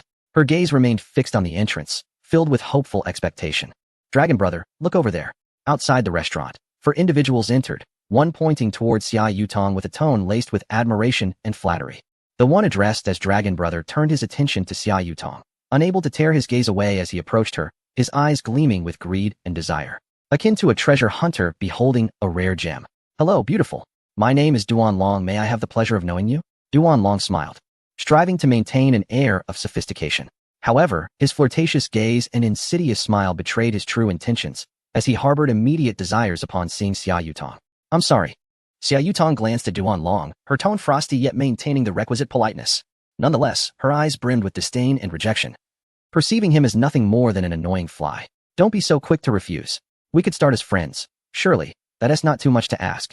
Duan Long suppressed his irritation, finding it rare to be rejected, and his anger simmered beneath the surface. His expression darkened slightly, yet his desires intensified. I'm sorry. I have a boyfriend, so please do not pursue me. Xia Yutong was barely able to contain her frustration, her brow furrowing as her eyes ignited with barely contained fury. Upon hearing this, Duan Long felt a surge of annoyance, realizing that the captivating beauty he desired was already taken. Yet, he remained undeterred, believing that even a fleeting encounter would suffice. He boldly took a seat directly in front of Xia Yutong. What do you want? Seeing Duan Long before her ignited Xia Yutong's ire, her expression darkening as she raised her voice, filled with indignation and warning. I mean no harm. I merely wish to know you better and establish a connection. Duan Long maintained a smile, yet his gaze lingered on Xia Yutong, rife with unwholesome intent. Xia Yutong, unwilling to engage further, stood to leave, but found her path obstructed by Duan Long's lackeys. Where do you think you're going? Let's have a proper chat. Duan Long chuckled, his demeanor exuding arrogance as onlookers observed the scene, hesitant to intervene due to Duan Long's family's prominent standing in the business community. Move aside. Faced with the blockade, Xia Yutong's expression soured as she spoke, her voice ringing clear and assertive. Still daring to speak back? It seems you require a lesson in humility. Duan Long's gaze hardened, a malicious grin creeping onto his face as he contemplated forcibly taking Xia Yutong away. His demeanor transformed into something feral and predatory. Take her to my villa. I intend to enjoy her company slowly, Duan Long declared, his voice dripping with impatience and malevolence. You dare? Xia Yutong's complexion paled, astonished that such brazen individuals would attempt to abduct her in the cafeteria. Her body trembled slightly, fear and anger swirling within her. As one of his classmates reached for Xia Yutong, in a critical moment, a pair of chopsticks pierced the man's palm, embedding themselves in the ground with remarkable speed, leaving him momentarily stunned. After a brief pause, the man emitted a blood-curdling scream, drawing the attention of many nearby, including Duan Long, who swallowed hard upon witnessing the chopsticks embedded in the floor. Do you think you can touch my woman? Gu Yechen gradually approached Xia Yutong, forcefully pushing aside the two men. He turned to the assailant, his expression fierce, and stomped on the man's left arm. Xia Yutong was his, and he would not tolerate anyone laying a hand on her. His voice was as cold as ice, his fury unmistakable. Duan Long, initially nervous at the newcomer, dismissed his concerns upon realizing he was merely a freshman, adopting a mocking demeanor. So, you're her boyfriend? He sneered, regarding Gu Yechen with contempt, perceiving him as nothing more than trash. Indeed. Have you considered how you might end up in the hospital? Gu Yechen inquired with a chilling smile, his tone laced with an unsettling threat, as though heralding an impending storm. Chapter 311, The Cafeteria. Ha ha ha. Upon hearing Gu Yechen and Appo's words, Duan Long burst into laughter, his mirth boisterous and unrestrained, as if it were destined to shatter the restaurant's ceiling. You are the first person to dare speak to me like this. But I wonder, is your head hard enough? His laughter brimmed with provocation and disdain, showing not the slightest regard for Gu Yechen, whose defiance sparked a visceral contempt. Gu Yechen, no longer inclined to engage in meaningless banter, surged forward with the speed of lightning, closing the distance to Duan Long in an instant, delivering a resounding slap across his face. The force was tremendous, knocking out 4 or 5 of Duan Long's teeth, with blood oozing from the corner of his mouth. His eyes wide in disbelief as he stared at Gu Yechen. The swiftness of the action was akin to a flash of lightning, leaving no room for reaction. You dare strike me? Duan Long seethed, pointing an accusatory finger at Gu Yechen, his contorted face a mask of rage. He bellowed to his companions, take him down. I will bear the consequences. His voice, thick with fury, had turned hoarse. At his command, a few of Duan Long and Appo's lackeys lunged at Gu Yechen. Yet he remained unfazed, evading the first assailant with an ethereal grace, then countering with a powerful punch to the man's abdomen. The fellow crumpled to the ground, groaning in agony. Another, witnessing this, felt a chill run down his spine, but still charged forward. Gu Yechen executed a side kick, the force akin to a boulder, sending the aggressor crashing into a nearby table, which collapsed under the impact, dishes scattering and clattering across the floor. As Duan Long observed his underlings being swiftly dispatched, fear flickered in his eyes. His legs trembled, the arrogance he had displayed moments ago evaporating. "Do not come any closer," he stammered, retreating in terror. "Now you know fear? It's too late for that."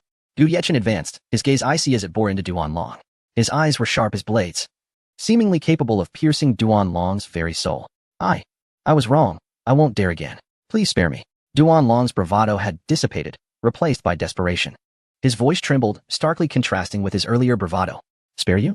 You seemed quite bold when you were harassing my girlfriend, didn't and oppose to you?" Gu Yechen retorted, his tone laced with fury that sent chills down the spine. At that moment, a figure materialized before Duan Long, evidently there to shield him, eliminate him. Upon seeing the newcomer, Duan Long regained some of his confidence, hurling insults at Gu Yechen. "Are you also a martial artist?" the middle-aged man inquired, scrutinizing Gu Yechen. "Would you care to test my fists?" Gu Yechen replied, his disdain palpable as he regarded the six-tiered martial artist before him. The middle-aged man's expression soured. He had intended to proceed cautiously, but Gu Yechen showed him no respect. "In that case, let us settle this," he declared, only to be sent flying, unconscious. "How tiresome." Fighting yet still prattling on, Gu Yechen muttered, shaking his head. The restaurant manager and security rushed over. "What is happening? Everyone stop," the manager commanded, his voice authoritative. Gu Yechen turned to the manager, stating, "This man harassed my girlfriend and attempted to forcibly take her away." His tone was resolute, carrying an air of pressure. The manager glanced at Duan Long, then at Gu Yechen and Xia Yutong, suddenly struck with fear. He had witnessed the connection between Gu Yechen and the principal. He never expected to see him again. "Young Master Duan, your actions are excessive. You should apologize to Mr. Gu and his girlfriend," the manager chided, his tone laden with reproach. Duan Long, now cowed, lowered his head like a deflated balloon. The protector who had been so brazenly defiant was now reprimanded and dispatched, leaving Duan Long certain that Gu Yechen could dispose of him at any moment. "Escort him out, and ensure he is never allowed to return," the manager instructed the security personnel. He felt compelled to side with Gu Yechen, recognizing the validity of his treatment by the principal. The security swiftly removed Duan Long and his minions from the premises. "Wait." Gu Yechen approached Duan Long, delivering 2 swift punches to his arms, snapping the bones in an instant. Duan Long had not anticipated such a brutal response and staggered away, enduring the excruciating pain. "My apologies, dear student. I didn't mean for you and your girlfriend to be startled," the manager expressed to Gu Yechen and Xia Yutong, his face etched with regret and a conciliatory smile. "It's nothing, thank you," Gu Yechen replied. Xia Yutong, linking her arm with Gu Yechen's, sighed. "Ah Chun, I can't eat anymore." Her voice held a hint of disappointment. The perceptive manager quickly arranged for additional breakfast to be served. Gu Yechen and Xia Yutong shared a meal together. After dining, Gu Yechen escorted Xia Yutong to the military training area before returning to the laboratory, determined to commence the creation of the mecha. He decided to dedicate the entire morning to his work. Time flew amidst his industrious efforts, and by 11 o'clock, he realized he had an appointment he could not neglect. In room 1 of the Peace Hotel, a robust middle-aged man sat, exuding an intense presence. His piercing gaze seemed to penetrate all facades, instilling a sense of caution in those who dared to meet his eyes. Upon arriving, Gu Yechen parked his car and strode directly toward room 1. As he opened the door, he found the interior impeccably tidy. Qi Xiu, noticing his arrival, paused before inquiring, "Young man, who are you?" Doubt flickered in his eyes. Could someone so young afford a property worth billions? "I am Gu Yechen," Gu Yechen replied coolly, his tone devoid of any inflection, his expression calm. For everything unfolded as he had anticipated. Qi Xiu stood momentarily dumbfounded, realizing he was indeed in the presence of Gu Yechen. "Hello, Mr. Gu. I didn't expect you to be so young," he exclaimed, quickly recovering and extending his hand with a beaming smile, exuding warmth. "Hello," Gu Yechen reciprocated, shaking hands and smiling briefly before continuing. "I'm curious as to why you sought me out." He cut to the chase, his gaze fixed intently on Qi Xiu, awaiting his response. "Mr. Gu, you are quite direct." Qi Xiu responded with a nervous chuckle, his smile tinged with awkwardness before quickly regaining his composure. "I merely wish to forge a friendship. Having more friends is never a disadvantage, especially with someone of your stature." Gu Yechen smiled faintly, having already assessed Qi Xiu's background through his unique abilities. Overall, it appeared ordinary, yet he recognized its potential value and found himself indifferent to the details. His smile was gentle, akin to a soft breeze on a spring day. "Would you happen to know the whereabouts of the Liu family?" Gu Yechen inquired with a smile, unyielding even in the presence of a middle-aged man. His gaze remained unwavering, as this question bore great significance to him.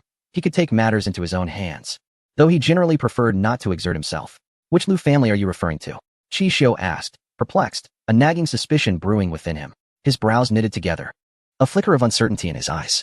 I believe the head of their family is named Lu Yuan. Do you happen to know their address? Gu Yechen pondered briefly before articulating his question. His tone was calm, yet his gaze betrayed a hint of murderous intent.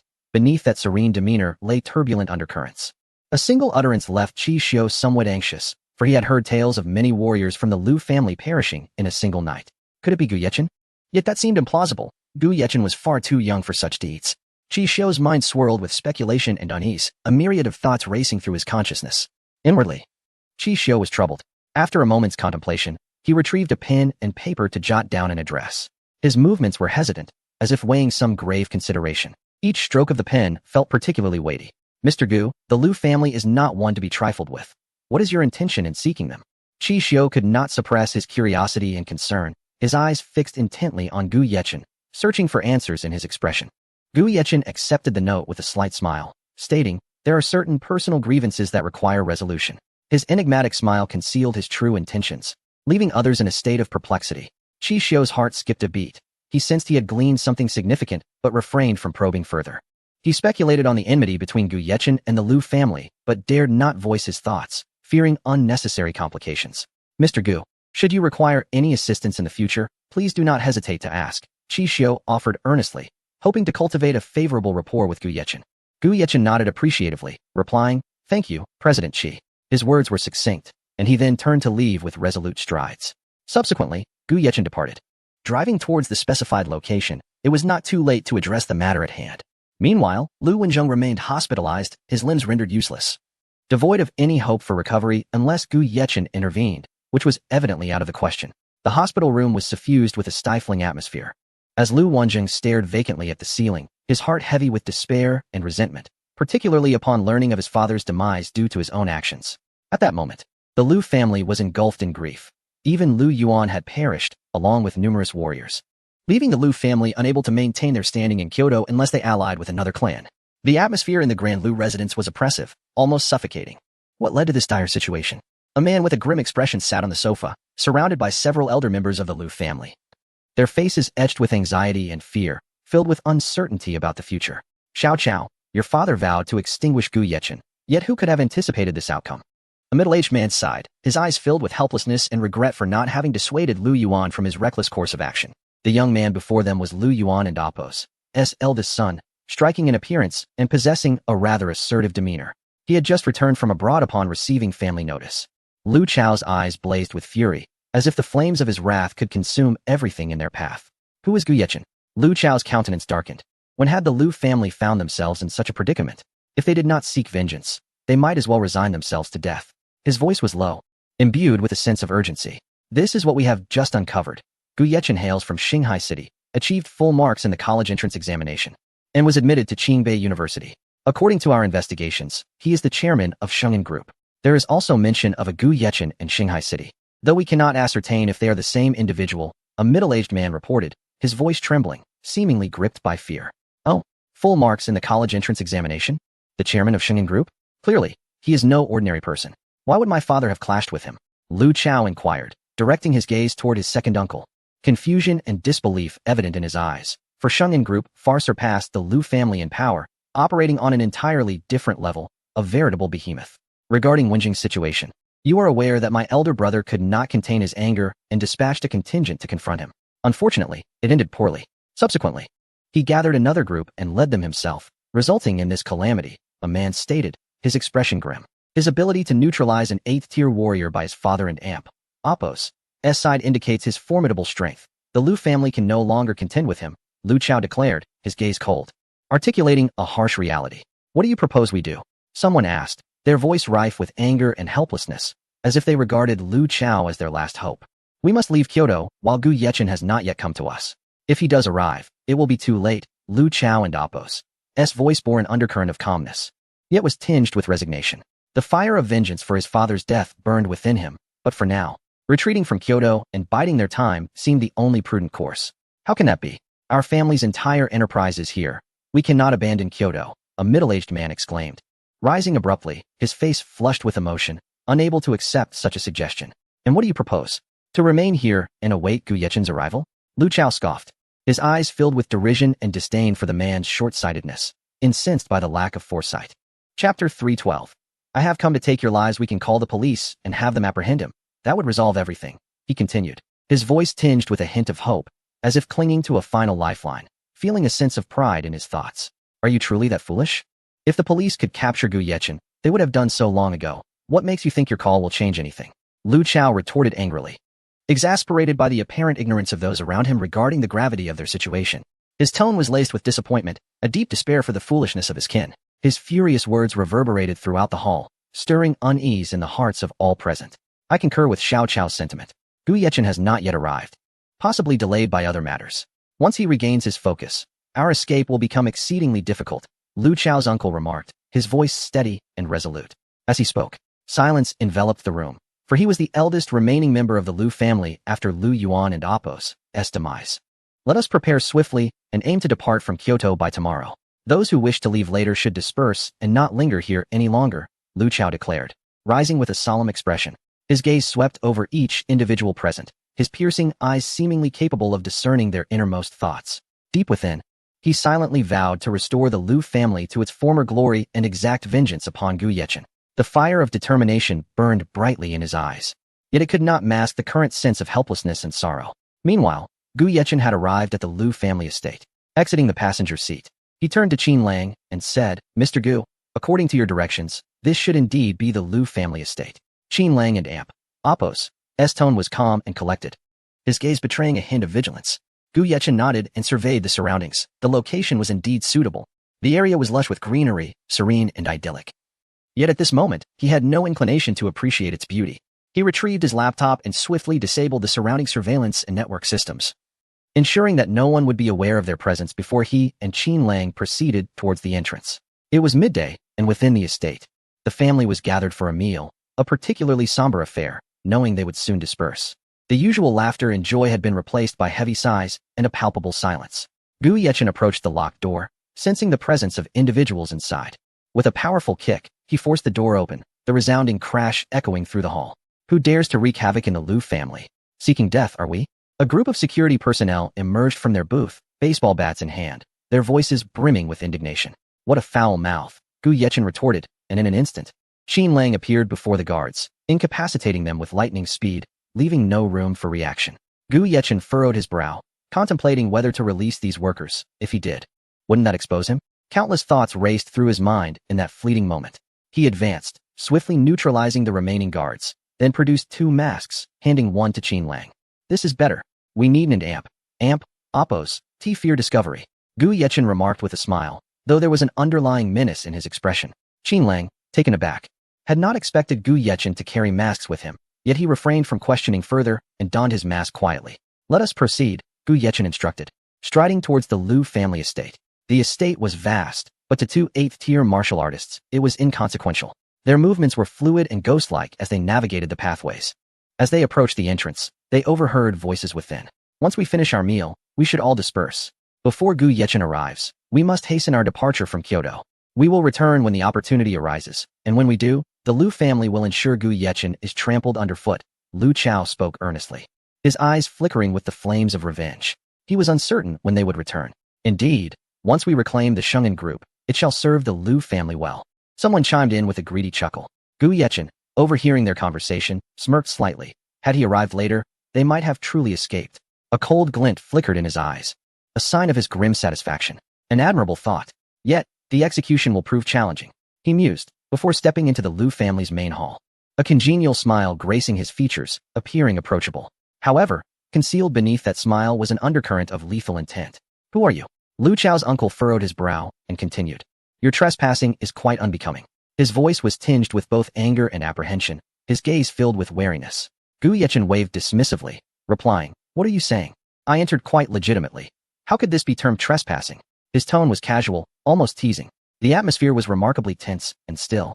The unexpected arrival of the 2 masked figures instilling a sense of confusion and a foreboding sense of danger. The air felt thick, oppressive, and unsettling. Who are you 2? What brings you to the Lu family? Lu Chao stepped forward, his expression grave. He sensed that the 2 individuals before him were here for something significant. Me? Gu Yechen pointed to himself and declared, I have merely come to collect a few items from the Lu family, nothing of particular note. His voice carried a playful tone, leaving the listeners perplexed. The Lu family members exchanged bewildered glances, their expressions reflecting confusion. What could you possibly wish to take? We do not seem to possess anything of value, Lu Chao inquired, his brow furrowed in intrigue. Look at you all, no need to ponder. I have come to take your lives. Why be so tense? Gu Yechen remarked, somewhat exasperated by their naivety. His voice turned icy and ruthless, akin to a messenger from the underworld.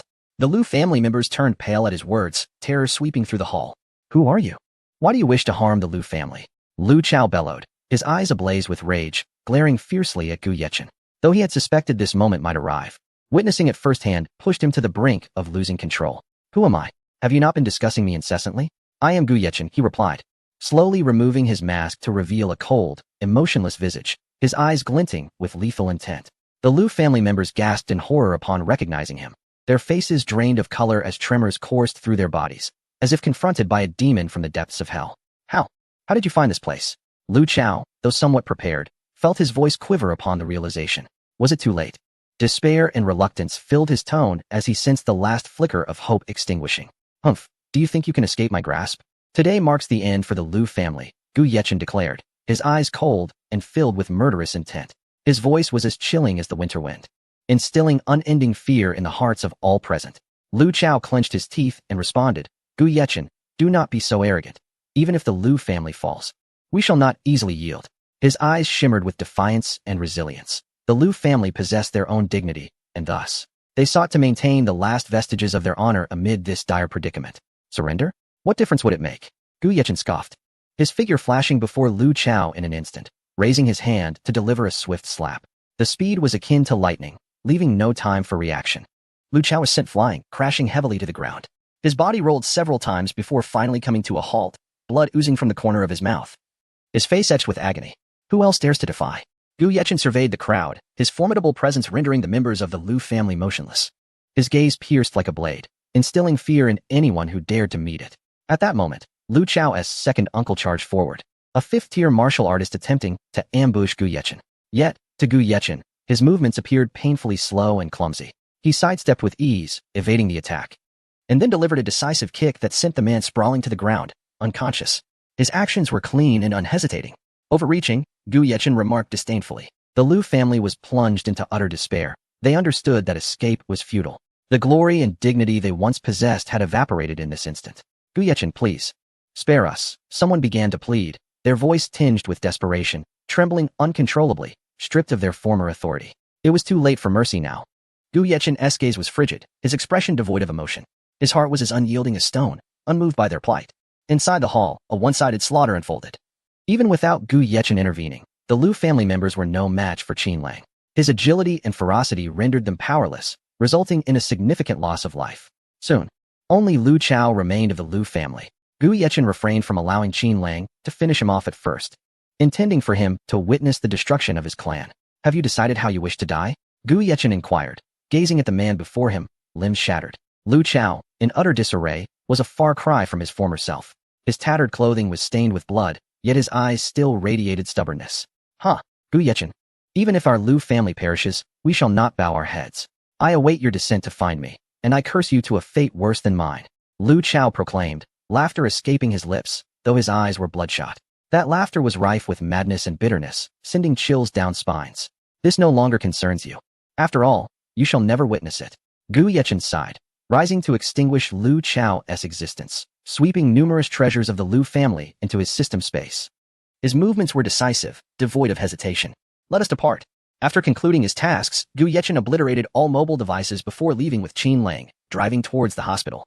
Inside, the throngs of people revealed the urgent need for improvement in food safety within Hua country. Upon acquiring Lu Wanzhong and Appo's whereabouts from the system, Gu Yechen proceeded directly to his location. The hospital was suffused with the scent of disinfectant, the cacophony of footsteps and conversations merging into a chaotic backdrop. Lu Wanzhong lay in a hospital bed, his limbs encased in plaster, yet astonishingly, his fingers could move after only a few days, a development Gu Yechen had not anticipated. He stared grimly at the ceiling, muttering curses. Damn you, Gu Yechen. One day, you shall fall into my grasp, and I will make you wish for death while I toy with your woman, forcing you to bear witness to your own torment.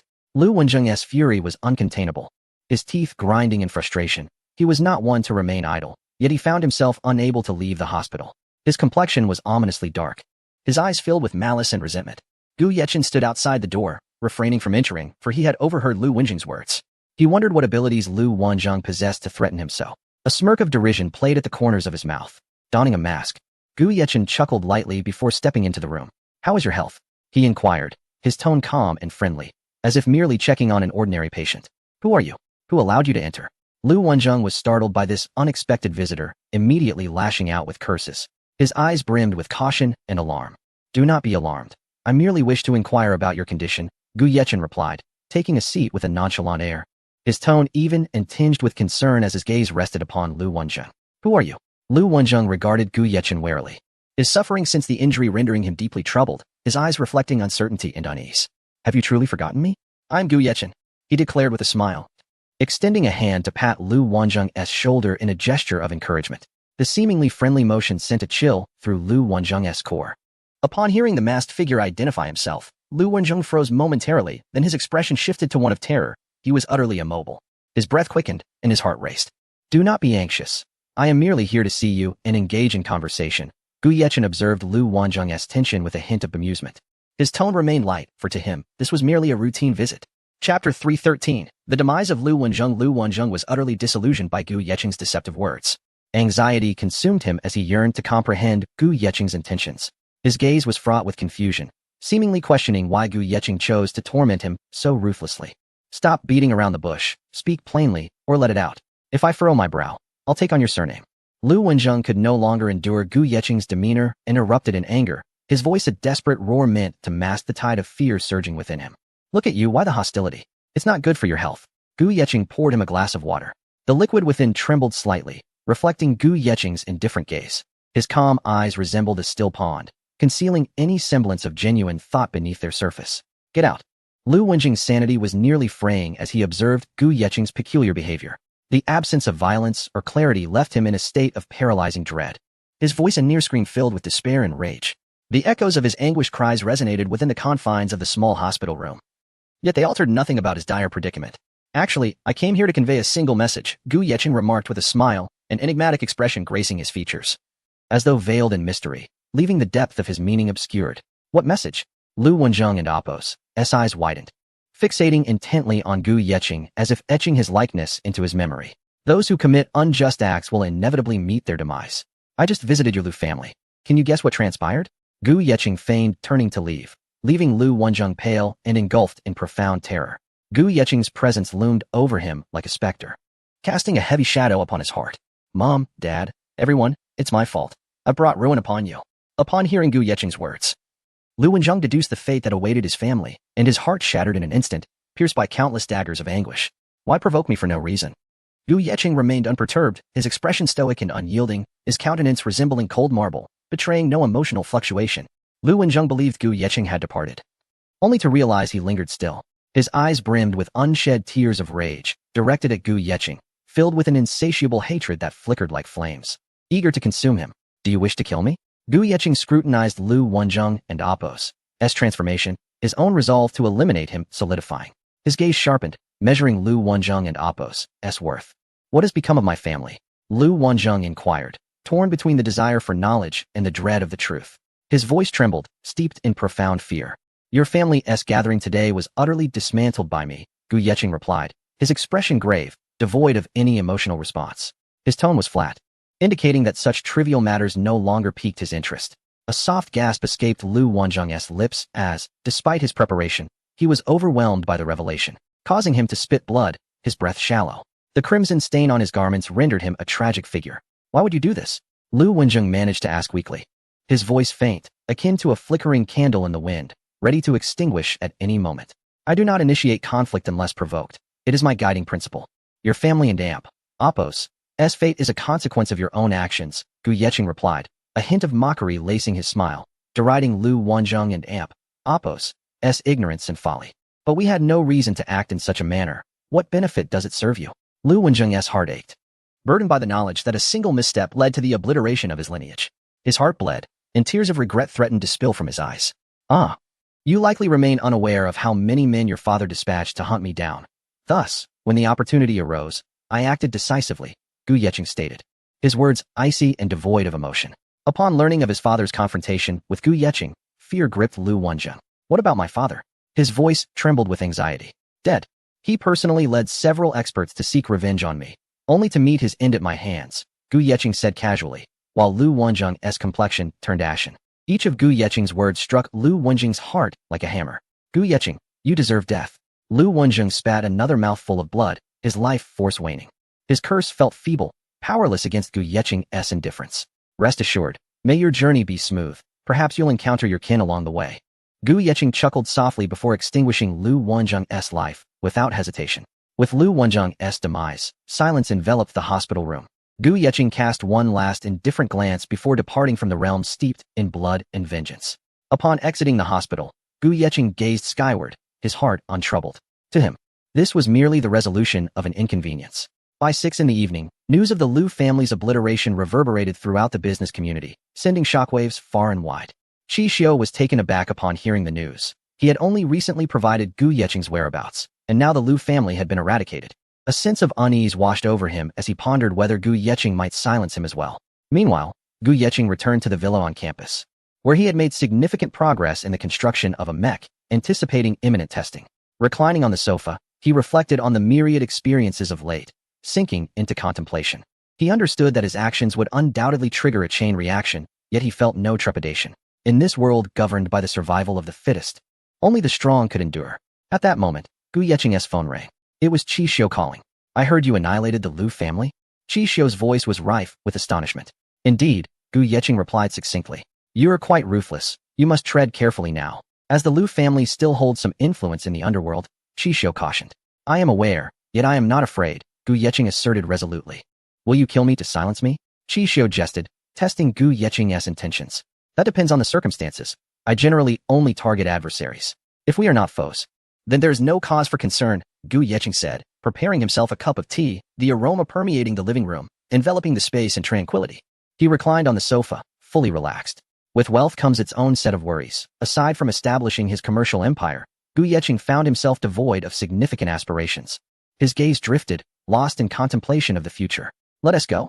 Xia Yutong entered, breaking the tranquil atmosphere. Though they were together, they did not cohabit.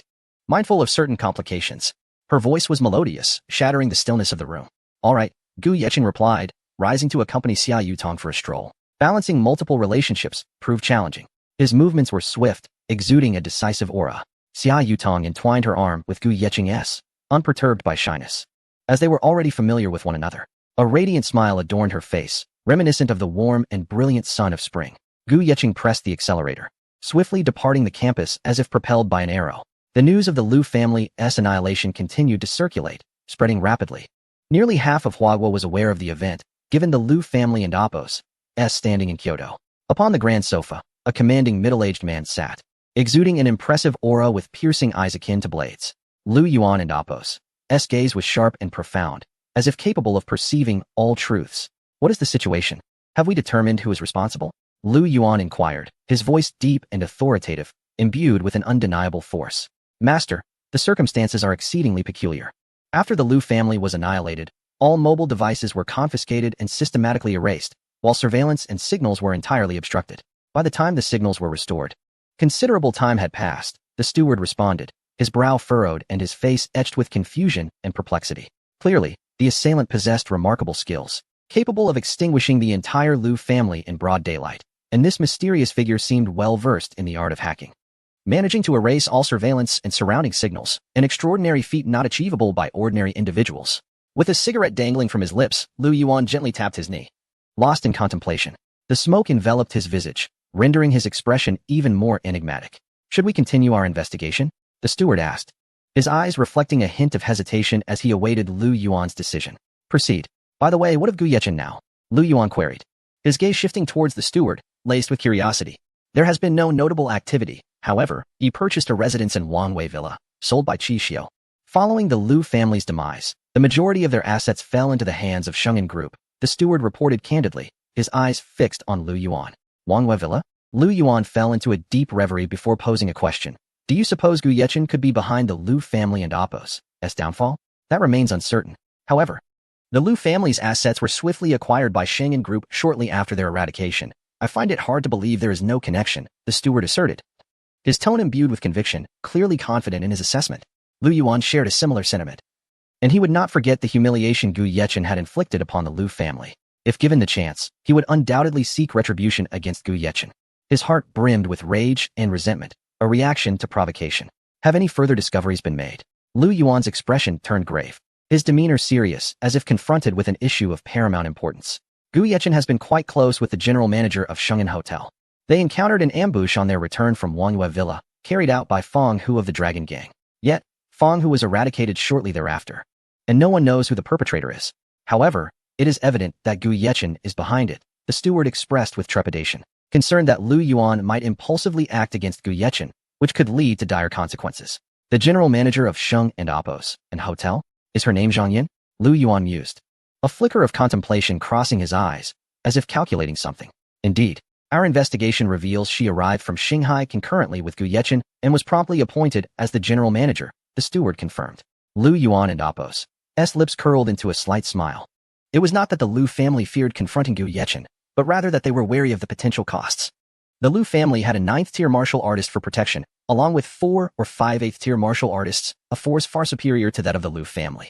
His heart swelled with confidence, possessing absolute faith in the strength of the Lu family. Find a way to apprehend Zhang Yan. The reputation of the Lu family is not to be trifled with, Lu Yuan declared, his expression hardening, revealing a fierce resolve. The Lu family was one of the 5 prominent families in the capital. Though ranked 5th, their heritage was not to be underestimated.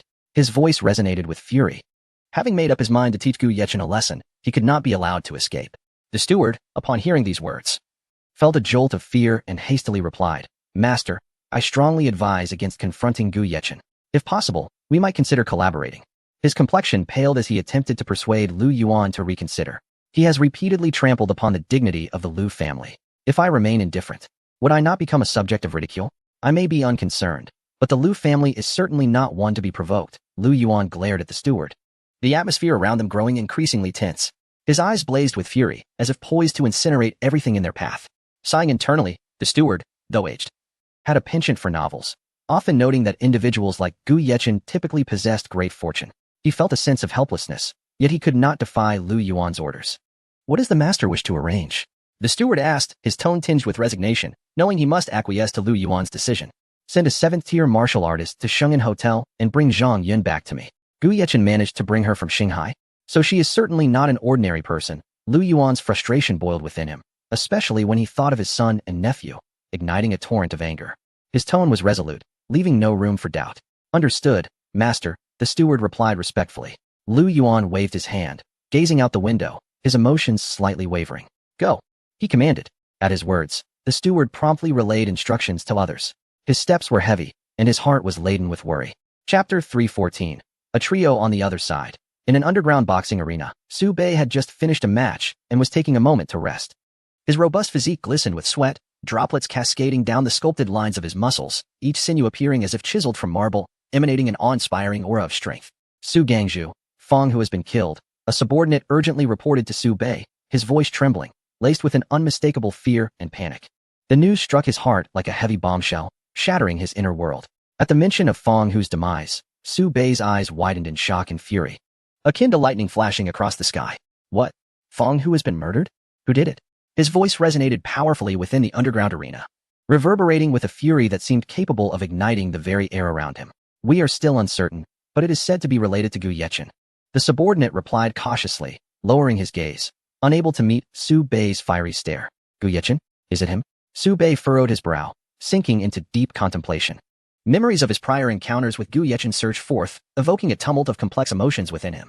He had heard whispers of the Liu family's tragic fate, and upon hearing Gu Yechen's name once more, his heart swelled with vigilance. Find out what happened, and do it swiftly, Su Bei commanded, rising to his full height.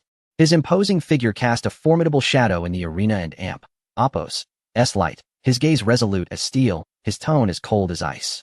Yes, Gangzhu, the subordinate acknowledged, hurriedly departing with a sense of urgency, as if an invisible beast were hot on his heels. Su Bei paced the arena, his heavy steps echoing like thunder, contemplating how to address the imminent threat. He understood that Feng Hu's death was no mere coincidence, and Gu Yechen's name loomed before him like a ghost. compelling him to muster every ounce of his resolve. The desire to eliminate Gu Yechen burned fiercely within him, a flame that only grew more intense. Meanwhile, Gu Yechen and Xia Yutong were outside, savoring a rare moment of leisure. They strolled through the streets, the gentle breeze caressing their faces like a lover's touch. Ah Chun, with so many women around you, how will you choose? Xia Yutong nestled against Gu Yechen, seated on a public bench, gazing up at the moonlit sky. Her voice was soft, tinged with a hint of sorrow, like a wisp of smoke drifting in the night air. Upon hearing Xia Yutong's words, Gu Yechen fell into contemplation. He had yet to discern the trajectory of his future relationships. His intention had been to remain unattached, enjoying freedom and charm. However, as the number of women in his life increased, he began to realize the complications that arose. I'm sorry, I might. Gu Yechen looked down at Xia Yutong, a pang of regret stirring within him. His eyes were filled with guilt and helplessness, as if shrouded in a veil of gloom. Xia Yutong was aware of the situation, yet she resolutely chose to stand by Gu Yechen's side. She understood that his numerous relationships had once caused her a fleeting moment of heartache, but that feeling quickly dissipated.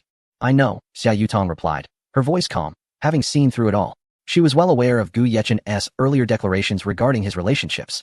Yet, compared to the care and companionship he had shown her in their youth, these current dilemmas paled in significance. As long as Gu Yechen found happiness, she felt all was worthwhile. Will you blame me? Gu Yechen gazed down at Xia Yutong, his emotions a tangled web. He pondered the notion that if polygamy were acceptable in Huagua, perhaps many troubles could be alleviated. Listening to the steady rhythm of Gu Yechen's heartbeat, Xia Yutong lifted her gaze to meet his. Her eyes sparkled like stars, and she shook her head, leaning in to kiss him. The sweetness of her lips filled Gu Yechen's mouth, rendering him momentarily dazed. Once he regained his senses, he deepened the kiss, time seeming to stand still in that instant. After 2.5 minutes, Xia Yutong pulled back slightly, breathing heavily. Thank you, Xiaotong, Gu Yechen said softly. His gaze tender as he admired the enchanting woman before him, his heart swelling with a myriad of emotions. Let us go, we should grab a bite to eat. Gu Yechen smiled at Xia Yutong, his expression warm and affectionate, momentarily captivating her. His smile possessed a certain magic, drawing others into its spell. Xia Yutong nodded gently, and they returned to the car, where Gu Yechen drove them directly to Sheng'an Hotel. In the office, Zhang Yun had yet to leave. The light illuminated her slightly weary visage, revealing a unique beauty. This beauty was not that of a vibrant flower, but rather the resilience and gentleness born from weathering storms. Xia Yutong leaned against the glass door, observing Zhang Yun, suddenly feeling a pang of discomfort. She gently pushed the door open and stepped inside. Zhang Yun looked up at her arrival, offering a faint smile. Xiaotong, what brings you here? Please, take a seat. She rose and embraced Xia Yutong lightly, her actions tender and filled with care. Sister Yin, do you always work this late?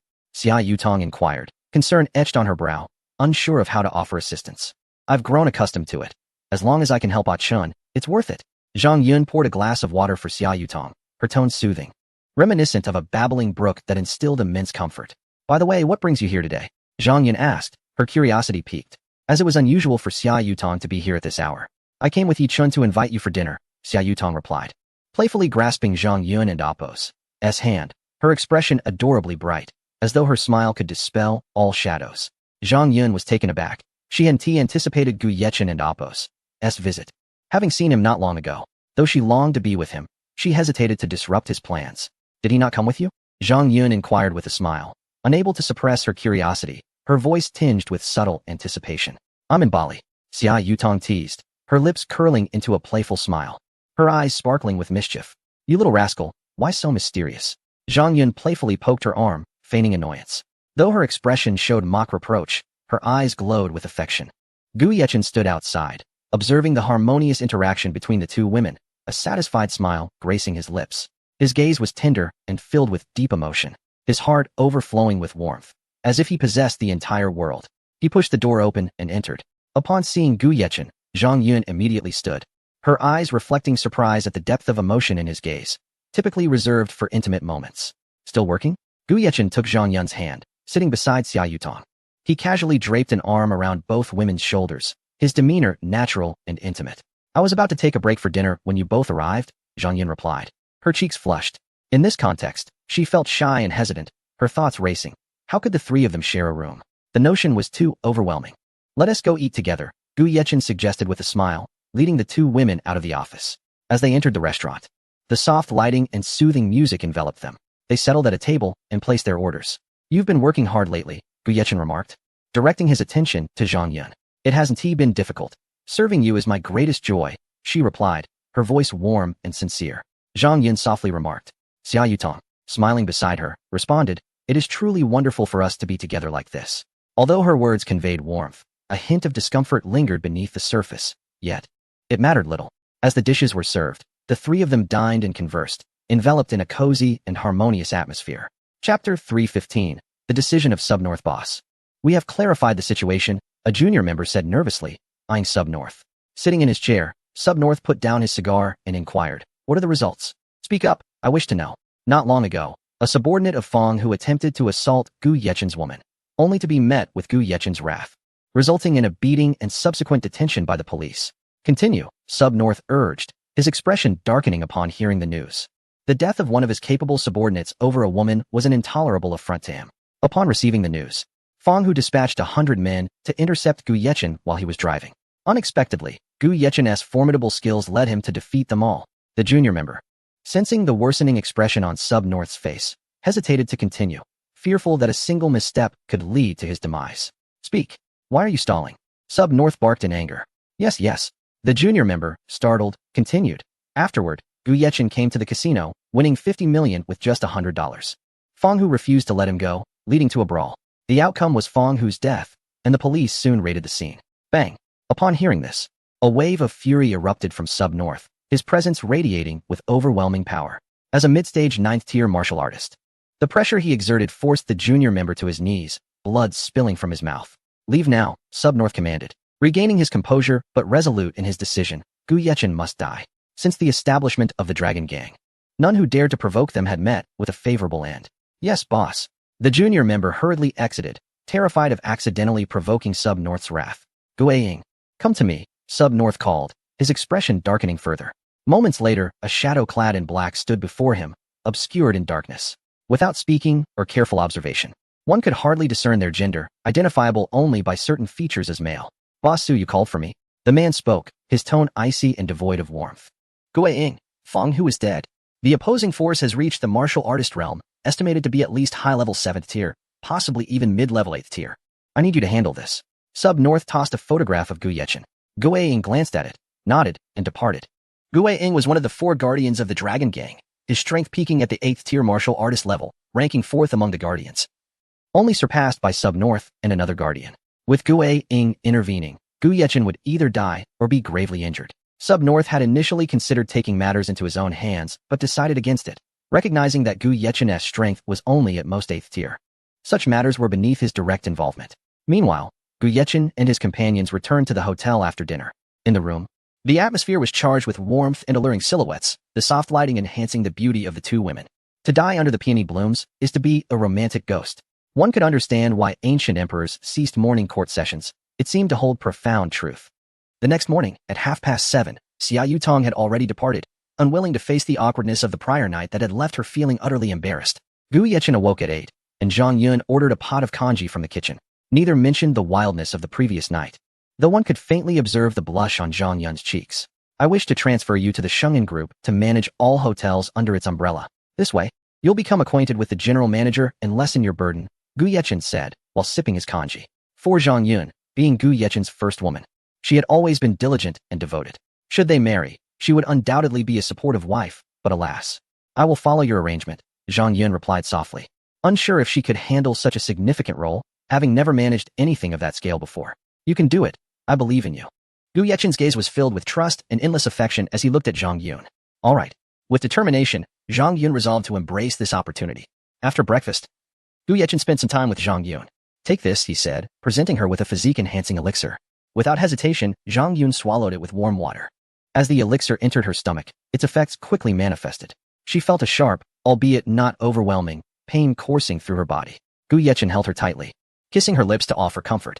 The path she must take was one of strength, for she, Gu Yechen's woman, would never be an ordinary person. After a prolonged moment, Zhang Yun emerged from the pain, beads of sweat dotting her forehead, her clothes dampened. How do you feel?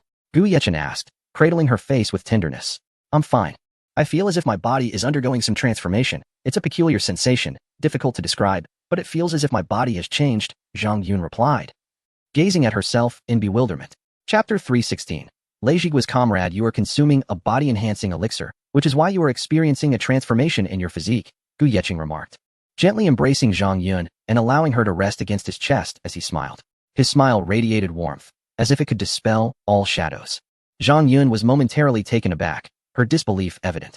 Her eyes widened, and her cherry lips parted slightly, her exquisite features filled with astonishment. She could fathom the rarity of such a gift and was profoundly touched that Gu Yeqing would bestow it upon her. Ah Chung, thank you. Without you, I wouldn't be where I am today. Her eyes glistened with unshed tears, her pitiable visage evoking deep sympathy. Sensing the ebb and flow of Zhang Yun's emotions, Gu Yeqing tenderly brushed away her tears with a kiss. Do not overthink it. Simply remember that you belong to me, he said softly. His voice was deep and magnetic, akin to the richness of fine wine, captivating all who heard it. Zhang Yun felt her heart warm at his words. No woman could resist such a passionate and resolute man, unless she had never truly understood his worth. She tilted her head slightly, gazing deeply into Gu Yeqing's eyes, as if wishing to engrave his image into her very soul. I must take my leave now. You should rest, he said as he stood, placing a gentle kiss on her forehead. That soft kiss felt like a spring breeze, leaving a sweet impact on her heart. He turned to depart, leaving Zhang Yun in a state of longing and reluctance. At 8:30, Gu Yeqing drove towards the university. On the way, his phone rang. He glanced at the caller ID, puzzled, but answered nonetheless. Hello, Gu Xiaoyu. How have you been? A jovial male voice greeted him from the other end, though it bore a hint of authority. The man had graying hair but appeared youthful, his voice resonant and steady, reflecting wisdom earned through experience. How is your health, old lay? Gu Yeqing replied, a teasing tone lacing his words. Thanks to you. Without your miraculous medical skills, I would have long since departed this world. Lei Zhigua's voice boomed, vibrant and full of life, completely defying his 75 years. That has little to do with me. It is your own good fortune. Gu Yeqing laughed. His gaze focused on the road ahead, a slight smile playing on his lips. Gu Xiaoyu, if I recall correctly, you are studying at Qingbei University?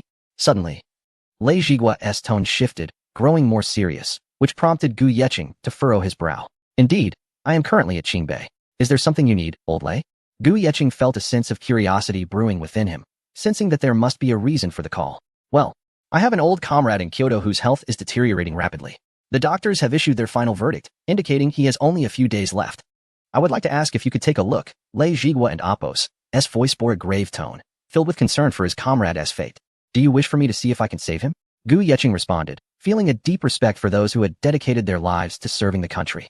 A flicker of determination crossed his eyes, and he had already made his decision. Yes, he has been battling illness for some time.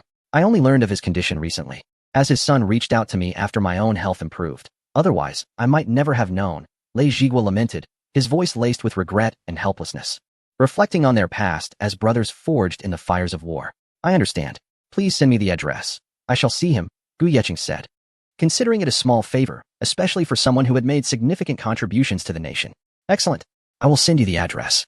Once you arrive, just mention that I sent you, and they will know who you are. Lei Zhigua and Apos' tone became animated, hopeful that Gu Yeqing might be the one to save his comrade. Rest assured, I will head there now. Gu Yeqing promptly changed direction, heading straight for the General Hospital of the Kyoto Military District. Upon arrival, he walked directly inside and registered at the front desk. Are you Mr. Gu Yeqing? A man in military attire approached him, his demeanor authoritative. Yes, that is I. And you are? Gu Yeqing inquired, his curiosity piqued. Hello, Mr. Gu. My name is Chen Feng, and I was sent by old Lei to escort you, Chen Feng replied. Astonished at Gu Yeqing and Apos' youthful appearance, having expected a seasoned elder. Hello, lead the way, Gu Yeqing smiled, unperturbed by the situation, maintaining his calm demeanor. This way, please. Chen Feng gestured, leading Gu Yeqing upstairs with a steady, purposeful stride characteristic of a soldier. Gu Yeqing followed, observing his surroundings with a tranquil gaze until they reached the 9th floor. After a right turn and a left, they approached a special ward. The closer they got, the more personnel they encountered, including armed soldiers standing guard, indicating the patient's significance. Mr. Gu, this is the place. Please, come in, Chen Feng said, opening the door to the ward. Inside, the atmosphere was tense. An elderly man lay frail upon the bed, surrounded by various medical apparatuses. A few family members sat nearby, their expression sorrowful, while several doctors surveyed the patient's condition with grave faces. This is my grandfather, Chen Feng introduced somberly. Xiaofeng, who is this? An elderly woman asked, eyeing Gu Yeqing with curiosity. Chapter 317. Saving Chen Zhengming. His name is Gu Yeqing, summoned by Grandpa Lei to attend to grandfather and Apos' ailment, Chen Feng elucidated. Grandpa Lei, please clarify the situation. The elderly woman regarded Chen Feng with a puzzled expression. Grandpa Lei's health has improved, thanks to this young man before us, Chen Feng replied, gesturing towards Gu Yechen. My father sought out Grandpa Lei, and then introduced Mr. Gu to treat grandfather. You, young man, can truly save my husband? The elderly woman's voice quivered with a mix of hope and skepticism. Gu Yechen replied cautiously, I will assess the patient's condition before making any promises. Though I cannot guarantee a cure. Please, do examine my husband quickly. I would be immensely grateful. The elderly woman was visibly agitated. Two traditional Chinese medicine practitioners observing Gu Yechen shook their heads in disbelief. It seemed implausible that someone so youthful could remedy the afflictions of Elder Chen. Gu Yechen nodded, stepping forward to meticulously observe the patient's condition before taking his pulse.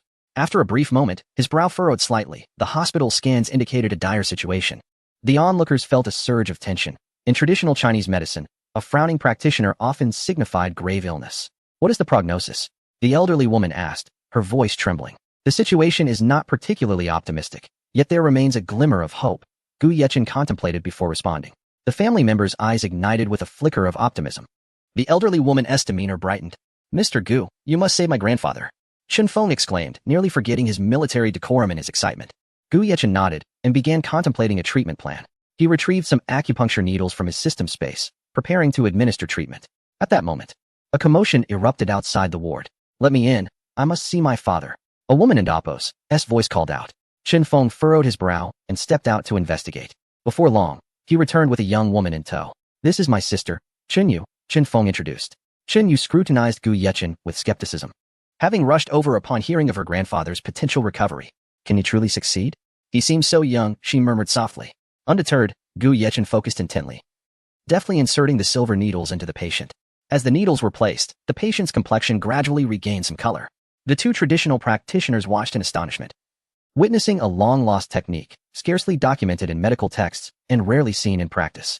The family members, observing the improvement in Elder Chun and Amp, Appo's condition, were overjoyed.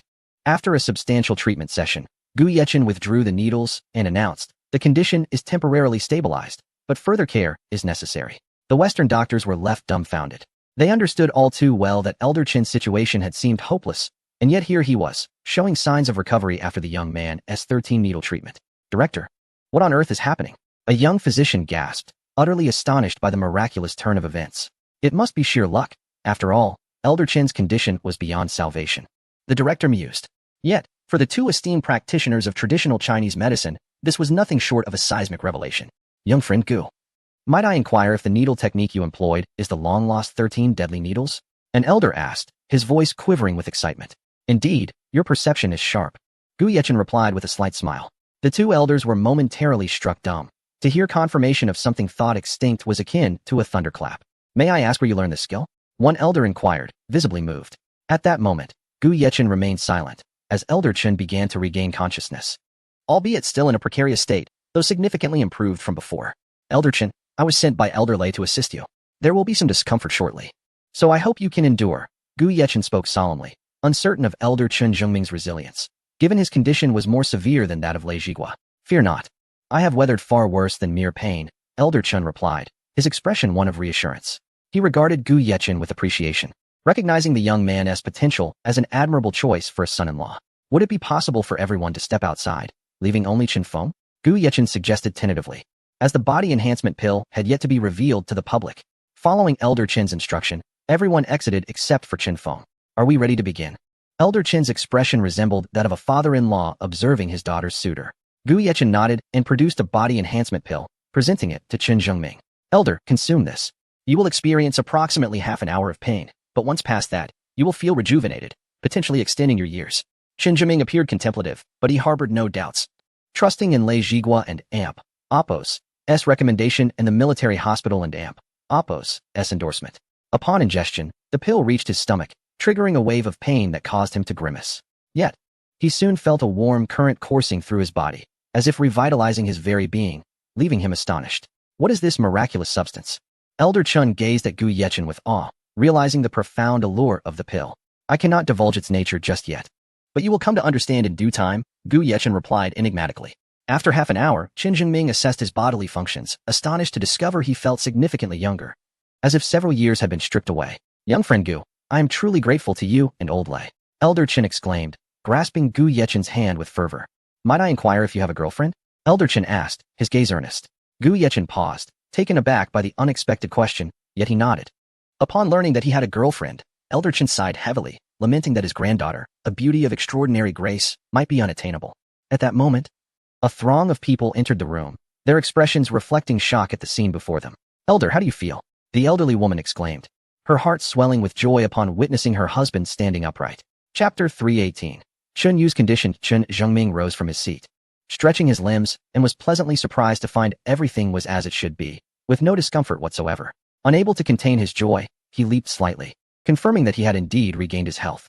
The elderly woman, witnessing this, was overwhelmed with emotion, resembling a child as she rushed into Chun Zhengming's embrace, holding him tightly, tears brimming in her eyes, murmuring, "Old man, you are finally well again. You frightened me to death. Mr. Gu, I cannot thank you enough for saving my husband." Raising her head from Chun Zhengming and Appo's shoulder, she looked at Gu Yechen with astonishment, her heart brimming with joy at the miraculous revival of a man once deemed dead. "This card contains 10 million. It is but a token of our gratitude. I know this sum cannot purchase a life, yet I hope you will accept it." With a serious expression, the elderly woman extended a bank card towards Gu Yechen, her eyes reflecting profound appreciation. "Indeed, Gu Xiaoyu, please accept it. Without you, this old body of mine would not have lasted much longer." Just as Gu Yechen intended to decline, Chun Zhengming patted his shoulder, his face radiant with gratitude and trust. Observing the elderly couple before him stirred something within Gu Yechen. He understood the significance of the money to them.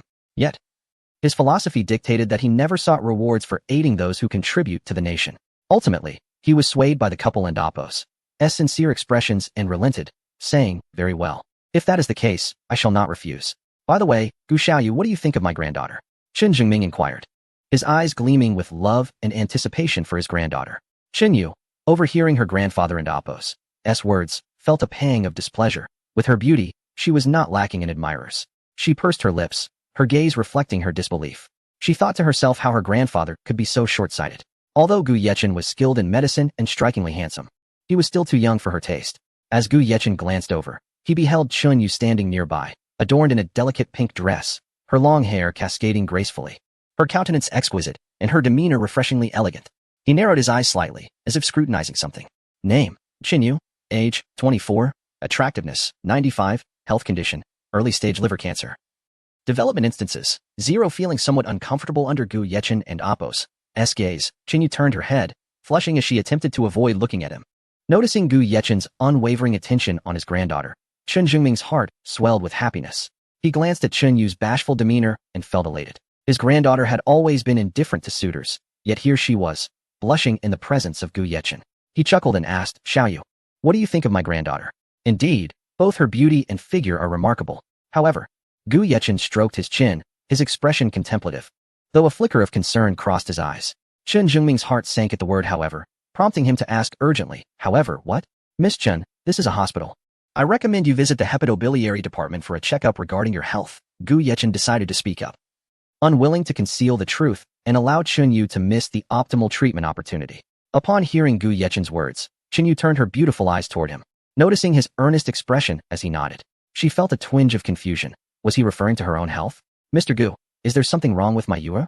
the elderly woman inquired anxiously, fully aware that a man of Gu Yechen's medical prowess would not speak without reason. Gu Yechen affirmed with a nod, smiling. "There is not much to worry about. It is merely early-stage liver cancer." A thunderous shockwave resonated within the Chun family at Gu Yechen's revelation, akin to a thunderclap shattering their composure. The elderly woman nearly faltered, gripping Chun Yu's hand tightly, her eyes filled with terror and concern. Chun Yu, in disbelief, stared at Gu Yechen, unable to comprehend how he could utter such words. Could she truly be afflicted with cancer? A wave of panic washed over her, mingled with disbelief. "Come, let us go for an examination," Qin Zhiming declared, firmly taking Chun Yu's hand and guiding her toward the hepatobiliary department. Cancer could manifest in various forms, and he preferred to trust Gu Yechen and Appo's words while leaving no stone unturned. At the hepatobiliary department, the doctor meticulously examined Chun Yu and then approached Chun Zhengming with the report in hand, stating, "Commander Chun, the results indeed indicate signs of liver cancer. Fortunately, it is still in the early stages and can be intervened upon." Hearing the diagnosis, both Chun Zhengming and the elderly woman felt a wave of dread wash over them. If Gu Yechen could discern Chun Yu's condition with just a glance, his medical skills were undoubtedly exceptional. Their admiration for him grew ever deeper. "Gu Xiaoyu, do you have a way to save my granddaughter? If you can heal her, I would be willing to betroth her to you," Chun Zhengming stated earnestly, his face reflecting the seriousness of his offer. willing to exchange his granddaughter's marriage for her health. Grandpa. Chen Yu's face flushed crimson at her grandfather's proclamation. Initially skeptical of Gu Yechen due to his youth, she now found herself re-evaluating her opinion of him, realizing his remarkable abilities. A flurry of confusion enveloped her as she pondered how to respond to her grandfather's unexpected words. Miss Chen's illness is not insurmountable. After acupuncture and some medication, she will be just fine, Gu Yechen remarked with a smile. He was taken aback that Qin Jingming would make such a proposition. Youth, do not speak so recklessly. If early-stage cancer is not detected promptly, it can quickly escalate to a dire situation. Do not mislead others, a doctor interjected sternly, regarding Gu Yechen with skepticism. Disregarding the doctor, Gu Yechen replied, Miss Chun is such a beauty. I am utterly unworthy of her. Besides, I already have a girlfriend. How could I accept Commander Chen and Appos as proposal? He waved his hand dismissively, a smile gracing his lips, his gaze resolute. Chen Yu felt her cheeks flush once more as Gu Yechen spoke of her, his words igniting an unfamiliar warmth within her. Once a proud and aloof young woman, she found herself blushing uncontrollably in his presence, perplexed by the sudden change in her demeanor. Oh, that is of no concern. My granddaughter does not mind your having a girlfriend, nor do we, the elderly woman chimed in, her eyes radiating kindness and understanding. This unexpected declaration left Chen Yu speechless. Was she truly unworthy of admiration? Confusion washed over her as she grappled with the implications of her family's intentions to pair her with Gu Yechen, a man already committed to another. Feelings of indignation and helplessness flooded her mind, leaving her uncertain of what to do. Chapter 319. Gu Yechen was at a loss for words. Chen Feng couldn't help but laugh out loud, only to receive a sharp slap on the back of his head from Qin Jingming, causing him to grimace in pain. He rubbed his head, looking at Qin Jingming with a mix of grievance and secret delight. Upon hearing this, Gu Yechen's expression mirrored his disbelief. He never expected the Qin family to be so eager to send their granddaughter away, leaving him momentarily stunned. A sense of helplessness and amusement bubbled within him as he pondered how to respond to the Chun family's good intentions. Grandpa, Grandma, am I not your beloved granddaughter? Why are you doing this? It seems like you were just giving me away. Qin Yu could only roll her eyes, her gaze filled with a sense of grievance and helplessness. In her heart, a sense of panic arose. Did this mean she truly had to marry Gu Yechen? Though it seemed not too bad, unfortunately, he already had a girlfriend. Seeing his granddaughter and Appos' expression, Chun Jungming felt a pang of sympathy. Yet he believed this was the best arrangement. With a sigh, he remarked, Gu is a fine young man, skilled in medicine and of good character. If you could marry him, your grandparents would feel at ease. Qin Yu, hearing her grandfather's words, felt even more wronged. She shook her head and replied, Grandpa, I cannot. He is indeed a good person, but he already has a girlfriend. I cannot marry him. Upon hearing her words, the old lady Chun grew anxious and furrowed her brow. What troubles you? What is wrong with Gu? He saved your grandfather's life, after all. Qin Yu sighed, feeling helpless. Grandma, I know Mr. Gu is exceptionally skilled and of great character.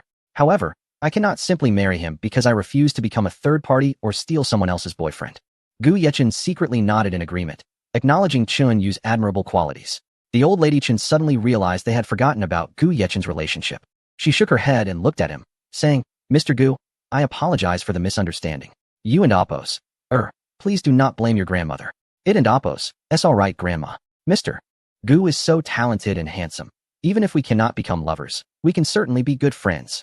Qin Yu smiled at Gu Yechen, her eyes revealing a different sentiment. She admitted to herself that she was beginning to develop feelings for this young man, who was 6 years her junior. Mr. Gu, would you be able to help you with acupuncture? Chen Zhengming asked, trembling slightly, certain of Gu Yechen's proficiency. Gu Yechen nodded, replying, certainly, but this location is not suitable. Yes, indeed. Let's go to my house, Chen Jingming declared, waving his hand and leading Gu Yechen home. This is our granddaughter's room, Chen Jingming announced as they arrived at Qin Yu's door. She stood behind him, wondering if he would really enter the room. No boy had ever entered her room besides family. Xiao Yu, please take Mr. Gu inside, Chen Zhengming said with a smile, his tone carrying an unspoken implication. Let it be, Qin Yu thought to herself, gritting her teeth as she pushed the door open and led Gu Yechen into her room. Chen old lady, Qin Yu's mother. And Chen Feng followed suit. Chun, I kindly ask you to step outside. I need to begin the acupuncture. Gu Yechen smiled at Qin Feng. Am I not allowed to stay? Qin Feng questioned, puzzled. Gu Yechen nodded, explaining, during acupuncture, it is necessary to remove the upper garments. Otherwise, the needles may not be effective. Upon hearing this, Qin Feng dashed out. Gu Yechen chuckled at the scene. Do I really need to remove my upper garments? Qin Yu's cheeks flushed crimson, her heart racing. It's essential. Otherwise, it may lead to incorrect placements, Gu Yechen stated calmly, devoid of any emotion. Qin old lady and Qin Yu's mother also exited the room. Well, then, Qin Yu murmured softly. She closed her eyes, gritted her teeth, and removed her upper clothing, revealing her flawless back. Gu Yechin swallowed hard. Qin Yu's back was smooth, and her figure was exquisite. As she lay on the bed, her fair skin captivated his attention. Mr. Gu, you may begin, Qin Yu said, her face flushed. Gu Yechin commenced the acupuncture on Qin Yu. Outside, 2 traditional Chinese medicine practitioners returned, eager to seek Gu Yechin's guidance, as the life-saving 13 needles were no ordinary technique. Moreover, Gu Yechin's ability to discern Qin Yu and Apos S condition with merely a glance was extraordinary. Please, have a seat. Qin Zhengming smiled at the 2 physicians. They sat on the sofa, sipping tea, their minds restless. Esteemed doctors, what brings you here? Qin Zhengming inquired, somewhat puzzled. We wish to consult Mr. Gu once he concludes. They replied. Oh? Qin Zhengming was taken aback, realizing the significance of the 2 renowned practitioners. Seeing his confusion, an elderly physician named Yang explained, what you may not know, Mr. Qin, is that the acupuncture technique used by Gu Yechin is known as the life-saving 13 needles, a technique long thought lost to time. Qin Zhengming chuckled, now understanding their excitement. Half an hour later, Gu Yechin withdrew the needles, stating, I will conduct acupuncture every 2 days, after 3 sessions, along with herbal treatment. All will be well. As he prepared to rise, his eyes fell upon the alluring sight before him, and, almost instinctively, he reached out to caress Qin Yu's flawless back. In that instant, Qin Yu's body tensed. Unsure of how to respond, she felt an undeniable attraction towards Gu Yechin, yet was it too soon for such intimacy? Her mind went blank, akin to a blank canvas. Gu Yechin, gazing at his own hand, could not resist pressing a gentle kiss to the nape of Qin Yu's neck. Stunned, she was left speechless. Had she just been kissed? Mr. Gu, is it done? She finally broke the silence, unable to continue in this manner. Coming back to his senses, Gu Yechin stood frozen, incredulous, staring at his hand, and then at his lips, unable to comprehend his own actions. Host, how do you feel? Suddenly, the system's voice echoed in his mind, causing Gu Yechin to explode with frustration. Blast it, is this your doing? He replied exasperatedly, unleashing his discontent upon the system. Chapter 320. Qin Yu's first kiss. The system detected the host's intense thoughts, hence it intervened to assist. There was no need for the host to express gratitude. Gu Yechin found himself at a loss, his mind clouded, as the incident had already transpired. He had come to treat Qin Yu, but during the course of the treatment, he had lost his composure and crossed an unspoken boundary. Do you believe me when I say it was unintentional? Gu Yechin awkwardly chuckled, his smile tinged with exasperation. Deep down, he understood that such words would likely not be taken at face value. Qin Yu's cheeks flushed crimson upon hearing Gu Yechin's words. She had distinctly felt his hand gliding across her back, as well as the warmth of his lips on her neck for a fleeting moment. His claim of unintentionality was utterly implausible. Yet, she found herself at a loss, aware of the delicate situation, alone with a man, and as a vulnerable woman. She feared that any uproar would invite unwarranted scrutiny. I believe you. Can you please get up? Qin Yu and Apos S tone was tinged with nervousness, as Gu Yechin's hand still lingered on her flawless back. Though she acquiesced, her belief was laced with helplessness, shyness, and a profound sense of bewilderment. After regaining his composure, Gu Yechin rose, somewhat embarrassed, and said, I apologize. He rubbed his nose, his gaze evasive, and his demeanor appeared quite flustered. Qin Yu, blushing, hastily donned her clothing. She had never felt such anxiety before. Being alone with a man was one thing, but to have been so brazenly treated was another. Conflicting emotions swirled within her, anger towards Gu Yechin's audacity, alongside uncertainty about how to navigate the ensuing circumstances. What is the state of my health? I wish to hear the truth from you. Qin Yu inquired earnestly, attempting to redirect the conversation and extricate herself from the awkward atmosphere. Rest assured, Miss Qin, you shall be fully recovered in approximately 10 days.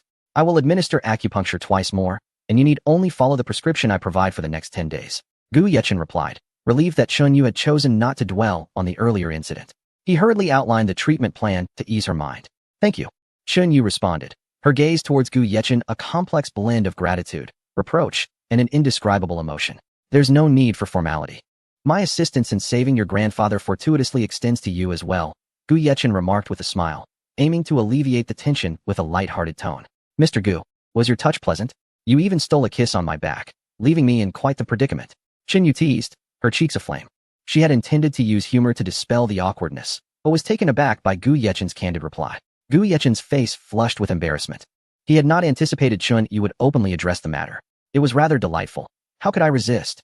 A stunning beauty presenting her exquisite back is quite the temptation.